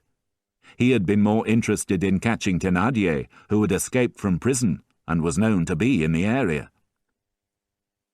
"Who are you?" he asked. Valjean told him his name and stood without moving as Javert approached and stared into his eyes.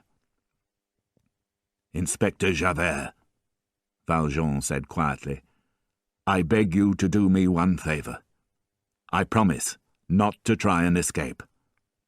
I gave you my address this morning, if you remember, so you would know where to find me anyway." Javert did not seem to hear. He stared into Valjean's eyes for a long time, then, stepping back with a look of confusion in his eyes, asked dreamily, "What are you doing here? Who is this man?" "Will you help me to take him home?" Valjean said. "He's badly injured." Javert looked unhappy, but he did not refuse.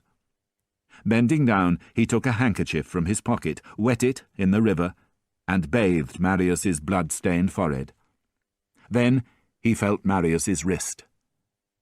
"He's dead," he said. "No, not yet," Valjean replied, feeling in Marius's jacket for the wallet. "Look," he said, showing Javert the note with Marius's grandfather's address. "That's where we need to take him." Javert shouted to the driver, who was waiting for him to bring his carriage close to the river.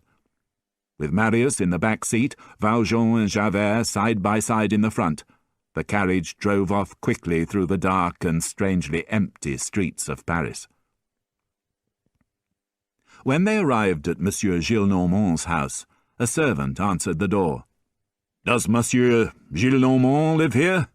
Javert asked. "Yes. What do you want?" "We're bringing back his grandson. He's dead. Go and wake his grandfather. We're bringing him in." Javert, Valjean, and the driver carried Marius into the house and laid him gently on a sofa in Monsieur Gillenormand's sitting room. While one servant ran to find a doctor and another looked for clean sheets, Valjean felt Javert's hand on his arm. He understood and went downstairs with Javert close behind him. When they had got back into the carriage, however, Valjean said, "Inspector, will you do one last thing for me before you arrest me?" "What is it?" Javert replied impatiently. "Let me go home for a minute. After that, you can do whatever you want with me." Javert was silent for some moments, his chin sunk in the collar of his overcoat. Then he pulled down the window in front of him. "Number 7, Rue de l'Homme Armé, he told the driver. Neither man spoke during the journey. At the end of the Rue de l'Homme Armé, which was too narrow for the carriage to enter, Javert paid the driver and accompanied Valjean to his front door on foot. "Go in," said Javert with a strange, distant look in his eyes. "I'll wait for you here." Valjean went into his house and called, "It's me!" Climbing the stairs, he paused for a moment to look out of the window to see what Javert was doing. But the street was empty. There was no one there. The next morning, Inspector Javert's body was discovered floating in the river. The poor man, unable to understand the kindness and gentle nature of the man he had spent his whole life hating, had taken his own life by jumping from a bridge. It was the only way he knew to escape the confusion that was poisoning his heart. When Monsieur Gillenormand saw his pale, lifeless-looking grandson lying on the sofa, he shook from head to foot. Leaning against the door for support, he murmured, "Marius!" "He's just been brought here," said a servant. "He was on the barricade, and—" "He's dead!" cried the old man in a terrible voice. "The fool! He did this to hurt me, the ungrateful boy. I try to be good to him, and this is how he rewards me."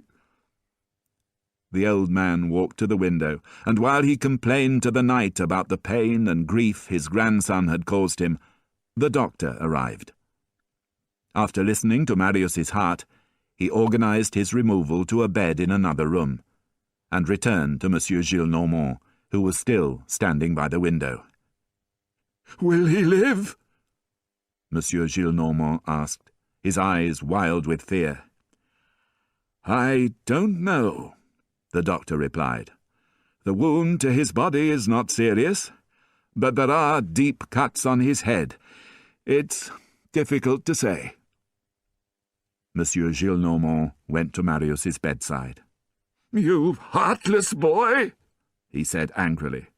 "A fool who prefers fighting to dancing and having fun. What kind of man are you? Are you mad? But it makes no difference. I too shall die. That makes you a murderer, a cold-hearted killer. I cannot feel grief for you."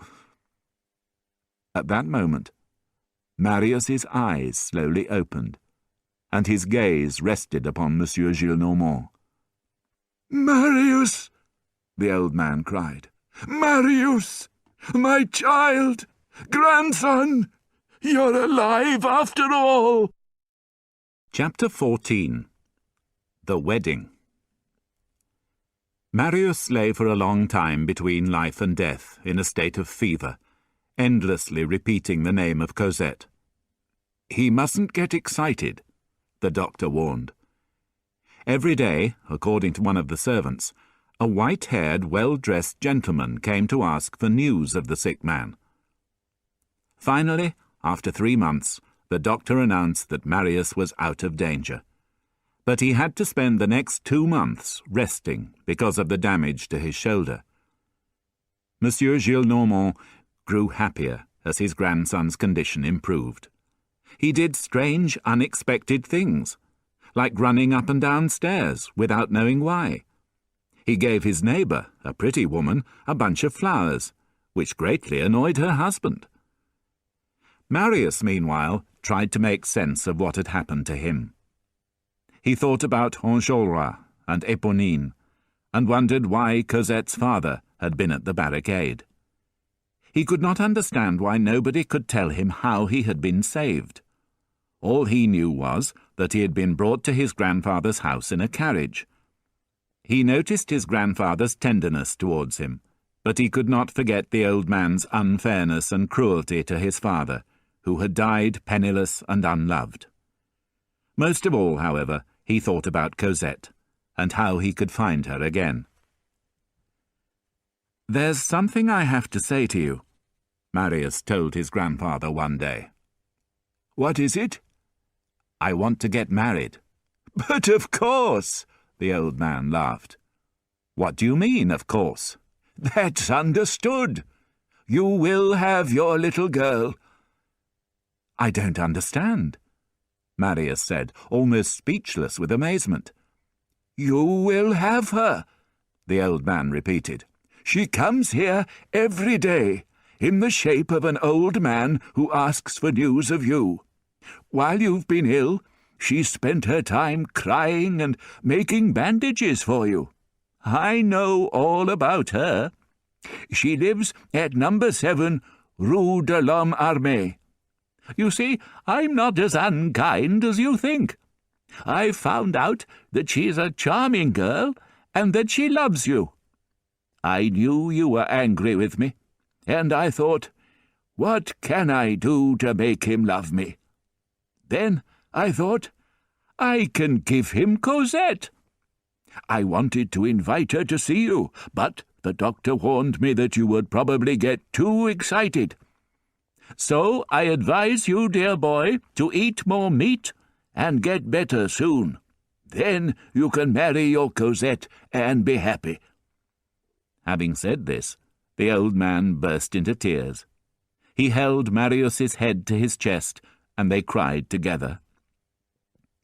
"Grandfather," Marius said at last, "I'm feeling much better already. When can I see her?" "You can see her tomorrow." "Why not today?" "All right, I'll fetch her today. You've called me grandfather. You've shown me that you love me after all. You've earned your reward." Later that day, Cosette arrived at Monsieur Gillenormand's house. Standing beside her on the doorstep was a white-haired man with a strangely nervous smile. Monsieur Gillenormand showed them up to the room where Marius was waiting. Cosette stood in the doorway, overcome with happiness. She wanted to throw herself into Marius's arms, but was unable to move, afraid to show the world that she loved him. "Monsieur," Monsieur Gillenormand addressed Jean Valjean, "I have the honor, on behalf of my grandson, Marius Pontmercy, to ask for your daughter's hand in marriage." Jean Valjean bowed. "Good. Then that is agreed," Monsieur Gillenormand said, and turning to Marius and Cosette, he added, "My children, you are free to love one another." When they were alone together, Cosette and Marius kissed. "Is it really you?" Cosette murmured at last. "I can't believe it. I'm so happy to see you. I was so excited today that I haven't even dressed up for you. I must look terrible. But why don't you say something? Why are you letting me do all the talking? Do you still love me? Oh, I'm so wild with happiness." "My love," Marius whispered. The wedding was arranged for February the following year. Jean Valjean arranged everything. Having been a mayor, he knew how to solve an awkward problem, the question of Cosette's real family. He told everybody that he was not her father, but her guardian. He also invented a dead family for Cosette, so that everybody believed she was an orphan. Valjean, as her guardian, gave Cosette a large amount of money, 500,000 francs, but did not tell her that the money was his. He told her that the money came from a man who preferred to remain unknown. It was arranged that the couple, who could not believe their sudden new-found happiness, would live with Monsieur Gillenormand after the wedding. Cosette, accompanied by Jean Valjean, visited Marius every day. Marius did not speak much to Valjean. Despite enjoying an occasional conversation with him, he found something strange about the old man. He could not believe that this was the same man he had seen at the barricade all those months ago. It seemed like a bad dream to him. But there were more important things for Marius to think about. Apart from preparing for his wedding, there were two people that he wanted to find. First, there was Thénardier. He was, without doubt, a bad man, but Marius had promised his father to find him and help him. He employed agents to find Thénardier, but without success. The only thing they discovered was that Madame Thénardier had died, and that her husband had escaped from prison and disappeared with his surviving daughter, Azelma. Second, there was the mysterious stranger who had saved his life. Marius's attempts to find him also ended in failure, and the true story of his escape from the barricade remained a complete mystery to him. One evening, when Marius was talking to Cosette and Jean Valjean about the mystery and his unsuccessful attempts to solve it, he became angry with Cosette's guardian's lack of interest in his story. "The man was a hero," Marius said. "Do you realize, monsieur, how brave this man was? He rescued me from the field of battle and carried me through the sewers of Paris. He risked his life to save a dying man. And why? He was a total stranger. He did it without any thought of a reward. Oh, I wish Cosette's money were mine." "It is yours," Valjean reminded him. "I would give it all," said Marius, "to find that man." Jean Valjean was silent. Cosette and Marius made a handsome couple on their wedding day. All previous unhappiness was forgotten as they kissed in the church, watched proudly by Monsieur Gillenormand and Jean Valjean. There were flowers everywhere when they returned to Monsieur Gillenormand's house for the wedding feast. It was the happiest night of Cosette's life, spoilt only by one thing, the fact that her guardian, whom she still thought of as her father, went home before the feast had started, saying that he felt ill. But Cosette was not unhappy for long. She had Marius, and she would be happy with him for the rest of her life. Jean Valjean, meanwhile, went home, lit his candle, and went upstairs to bed. That night, however, he was unable to sleep. He remembered the little girl he had rescued from the Thénardiers 10 years earlier, and felt sad that he was no longer the most important man in her life.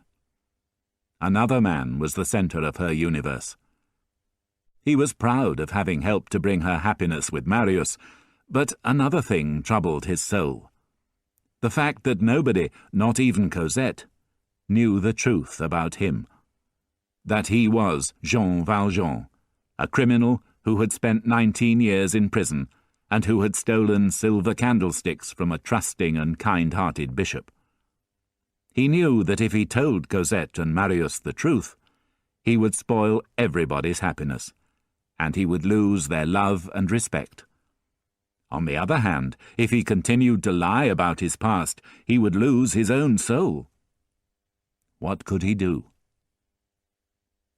The next day Valjean visited Monsieur Gillenormand's house and asked to speak to Marius in private. Marius hugged Valjean warmly, addressed him as father, and invited him to lunch. But Valjean shook his head and said, "Monsieur, I have something to tell you." Marius listened quietly as Valjean told him everything about his life. Finally, in a state of shock and confusion, the young man said, "Why have you told me all this? No one forced you to." "If I had continued to keep my secret to myself, I would have destroyed my own heart," Valjean replied. "Besides, I belong to no family. Cosette was the only family I ever had. Everything ended for me when she married you yesterday. She's happy with the man she loves. I tried to persuade myself that it would be better not to admit the truth about my past, but it was no use. I could not silence the voice that speaks to me when I'm alone." Neither of them spoke for several minutes. Then Marius murmured, "Poor Cosette. when she hears—" "But you must promise not to tell her," Valjean interrupted. "She'll be heartbroken if she hears the truth about me. I don't think I could bear it." He sank into an armchair and buried his face in his hands. "Don't worry," Marius said at last. "I'll keep your secret. But I think it would be better if you stopped seeing her." "I understand," Valjean said, rising to leave.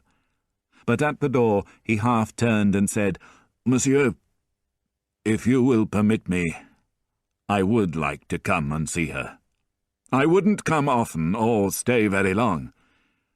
We could meet in that little room on the ground floor. Please, monsieur. If I can't see Cosette again, I'll have nothing left to live for. Besides, if I suddenly stopped visiting, people would become suspicious and begin to talk." "You can come every evening," said Marius. "Monsieur, you are very kind," said Jean Valjean, shaking Marius's hand and leaving the room. Chapter 15. The Truth at Last. Marius kept his promise about not telling Cosette, and Valjean visited her every evening in a small room on the ground floor. It was cold and damp, but a fire had been lit, and 2 armchairs had been placed in front of it. At first Cosette could not understand why Valjean refused to meet her upstairs. When he refused to kiss her cheek, she began to feel unhappy, afraid that she had done something to offend him. She pressed his hands in hers and held them to her lips. "Please, please be kind," she begged. "I want you to come and live with us. You'll always be my father, and I'm not going to let you go." He released his hands. "You mustn't call me father any more," he told her. "You must call me Monsieur Jean." "I don't understand," she said, becoming angry. "This is ridiculous. You're upsetting me very much, and I don't know why you're being so cruel." "You don't need a father any more. You have a husband." "What a thing to say," Cosette replied. "Are you angry with me because I'm happy?" "Cosette," he said, "your happiness is the only thing that matters to me. You're happy now, and so my work is complete." With these words, he picked up his hat and left. Jean Valjean continued his evening visits, but the relationship between himself and Cosette became cooler and more distant. She stopped calling him father or asking him questions. As Monsieur Jean, he gradually became a different person to her, and she began not to depend on him for her happiness. Valjean would sit looking at Cosette in silence, or would talk about incidents from their past. One evening in April, he called at the usual time, but was told that Cosette had gone out with her husband. He waited in the small damp room for an hour before sadly returning home. Over the next few days, his visits began to be interrupted by servants calling Cosette to dinner. When he arrived, he discovered that the fire had not been lit, and the armchairs had been left near the door. One evening, he discovered there were no chairs in the room at all. He and Cosette had to stand in the cold for their whole meeting. Valjean realized what was happening. Marius was telling the servants not to make him welcome any more. That night he went home in despair, and the next evening he did not come at all. When Valjean did not appear for the second evening, Cosette sent a servant to his house to ask if he was well. Valjean replied that he was very well, but that he had business to attend to. He did not return to the house again, and Cosette was too busy with married life to think too much about him. She did not realize that every evening Valjean would walk slowly from his house until he reached the corner of the street where she lived. He would then stare at the house for several minutes, tears rolling down his cheeks, before turning round and slowly returning home. Marius thought it was right to exclude Valjean from Cosette's life. He achieved this without cruelty, but without weakness. Apart from the details about his life that Valjean had confessed to him, he knew that Valjean had killed Inspector Javert at the barricade. His private investigations into the old man's past had also revealed an even more disgusting fact. He had discovered that Valjean's money really belonged to somebody called Monsieur Madeleine, a wealthy manufacturer from Montreuil who had mysteriously disappeared. He persuaded Cosette, therefore, not to use any of the money her guardian had given her, and to live on the money that he had started to earn as a lawyer. Cosette had not been happy about this. She could not understand why her father, as she still thought of Valjean, had stopped visiting her. She still loved him in her heart, but she loved her husband even more, and she gradually became used to not depending on the old man for her happiness. One evening a servant brought Marius a letter saying, "The writer is waiting in the hall." The smell of tobacco and the handwriting on the envelope was so familiar that Marius immediately thought of the Jondrettes. He read the letter quickly. It was signed Thénard, and was asking for money. Marius could not believe his luck.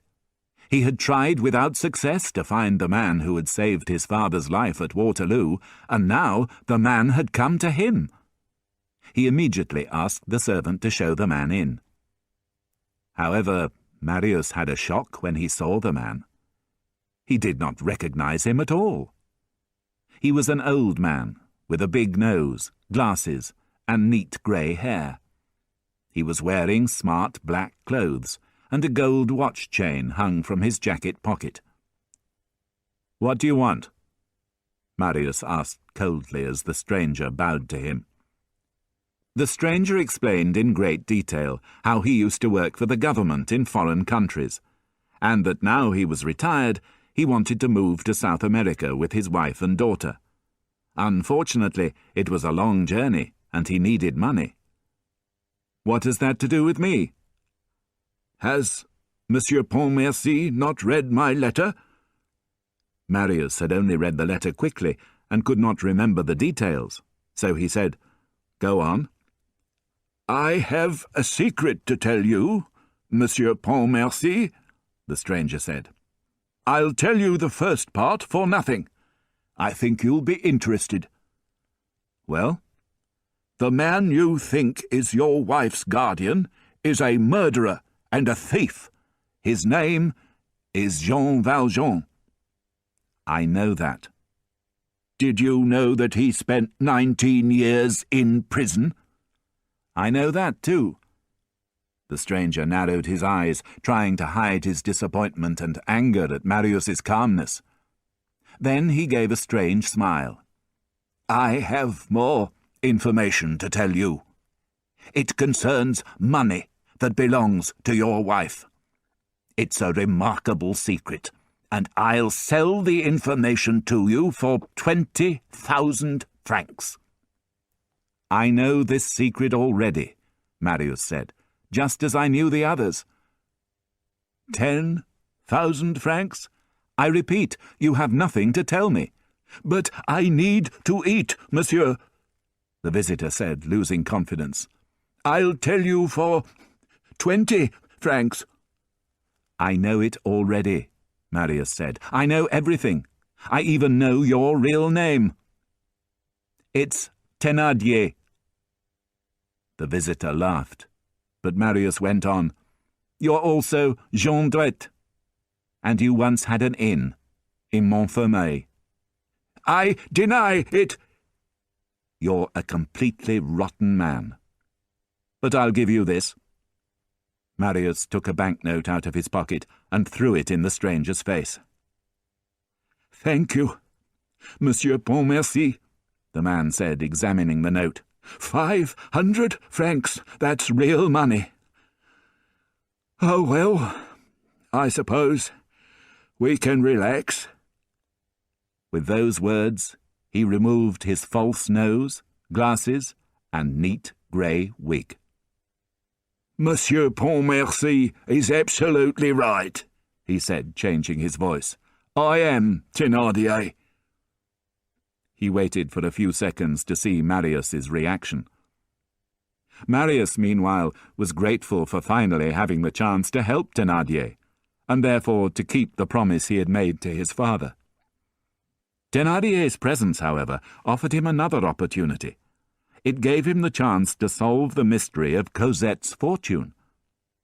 "Thénardier," he said, "shall I tell you the secret that you were planning to sell me? I too have sources of information, and probably know more about the subject than you do. Jean Valjean, as you say, is a murderer and a thief. He's a thief because he robbed a wealthy manufacturer and mayor of Montreuil, Monsieur Madeleine. Jean Valjean, who knew the mayor's background, reported him to the police and took advantage of his arrest to take over 500,000 francs from his Paris bank. The manager of the bank told me this himself. And he murdered the policeman Javert. I know this because I was there at the time." Thénardier looked puzzled for a moment, then said, "Monsieur, I think you are mistaken." "What? Are you denying what I said? Those are facts." "They are incorrect, and I do not like to hear a man unjustly accused. Jean Valjean did not rob Monsieur Madeleine, nor did he kill Javert." "How do you know?"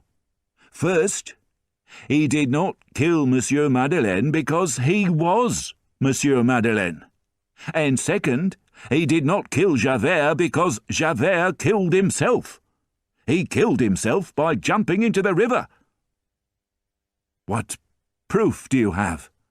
Marius said, wide-eyed with disbelief. "I have all the proof here," Thénardier said, producing an envelope in which there were several documents and newspaper articles. "I've spent a long time discovering the truth about Jean Valjean." Marius studied the documents carefully, then looked up with a smile of joy. "But he's a splendid man. The fortune was really his.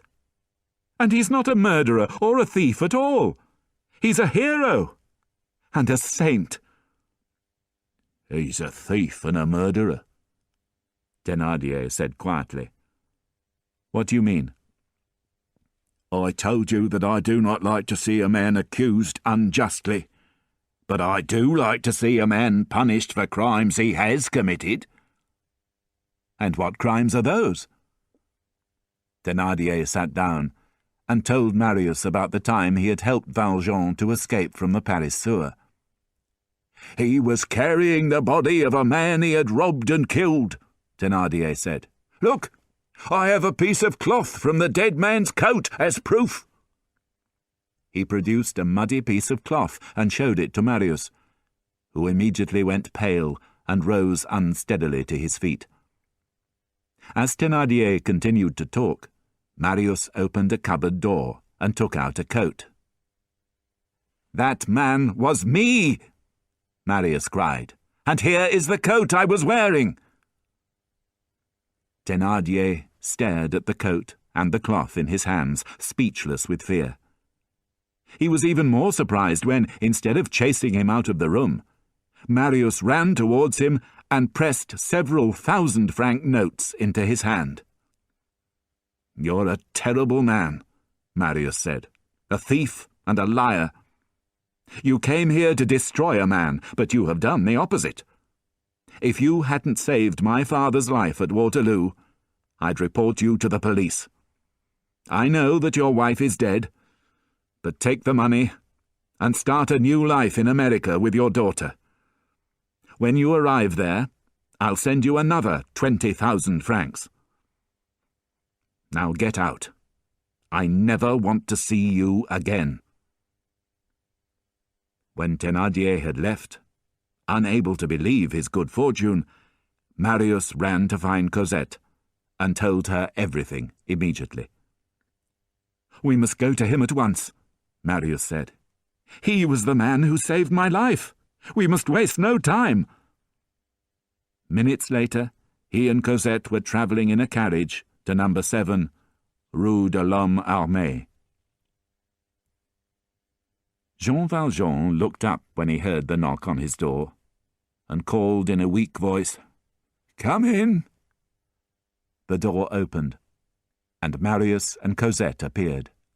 Cosette rushed to the chair where Jean Valjean was sitting. "Father!" she cried, falling into his arms. "So, you've forgiven me," Valjean whispered, hugging Cosette to him and turning to Marius. "Cosette, did you hear what he said?" Marius cried, tears of shame and guilt rolling down his cheeks. "He asked me to forgive him. And you know what he did? He saved my life, and he brought me back to you. He came to the barricade to save me, just as he saved Javert. He carried me on his back through the sewers of Paris to bring me to you. Oh, Cosette, I feel so ashamed of the way I've treated him." "You have no need to say all this," Valjean murmured. "Why didn't you say it yourself?" Marius demanded. "Why didn't you tell me that you were Monsieur Madeleine, and that you saved Javert's life at the barricade? Why didn't you tell me that I owed you my life?" "Because I thought it would be better to break away. If you had known the truth, you would have felt obliged to be good to me, a worthless criminal. That would have upset everything." "What or whom would it have upset?" Marius said.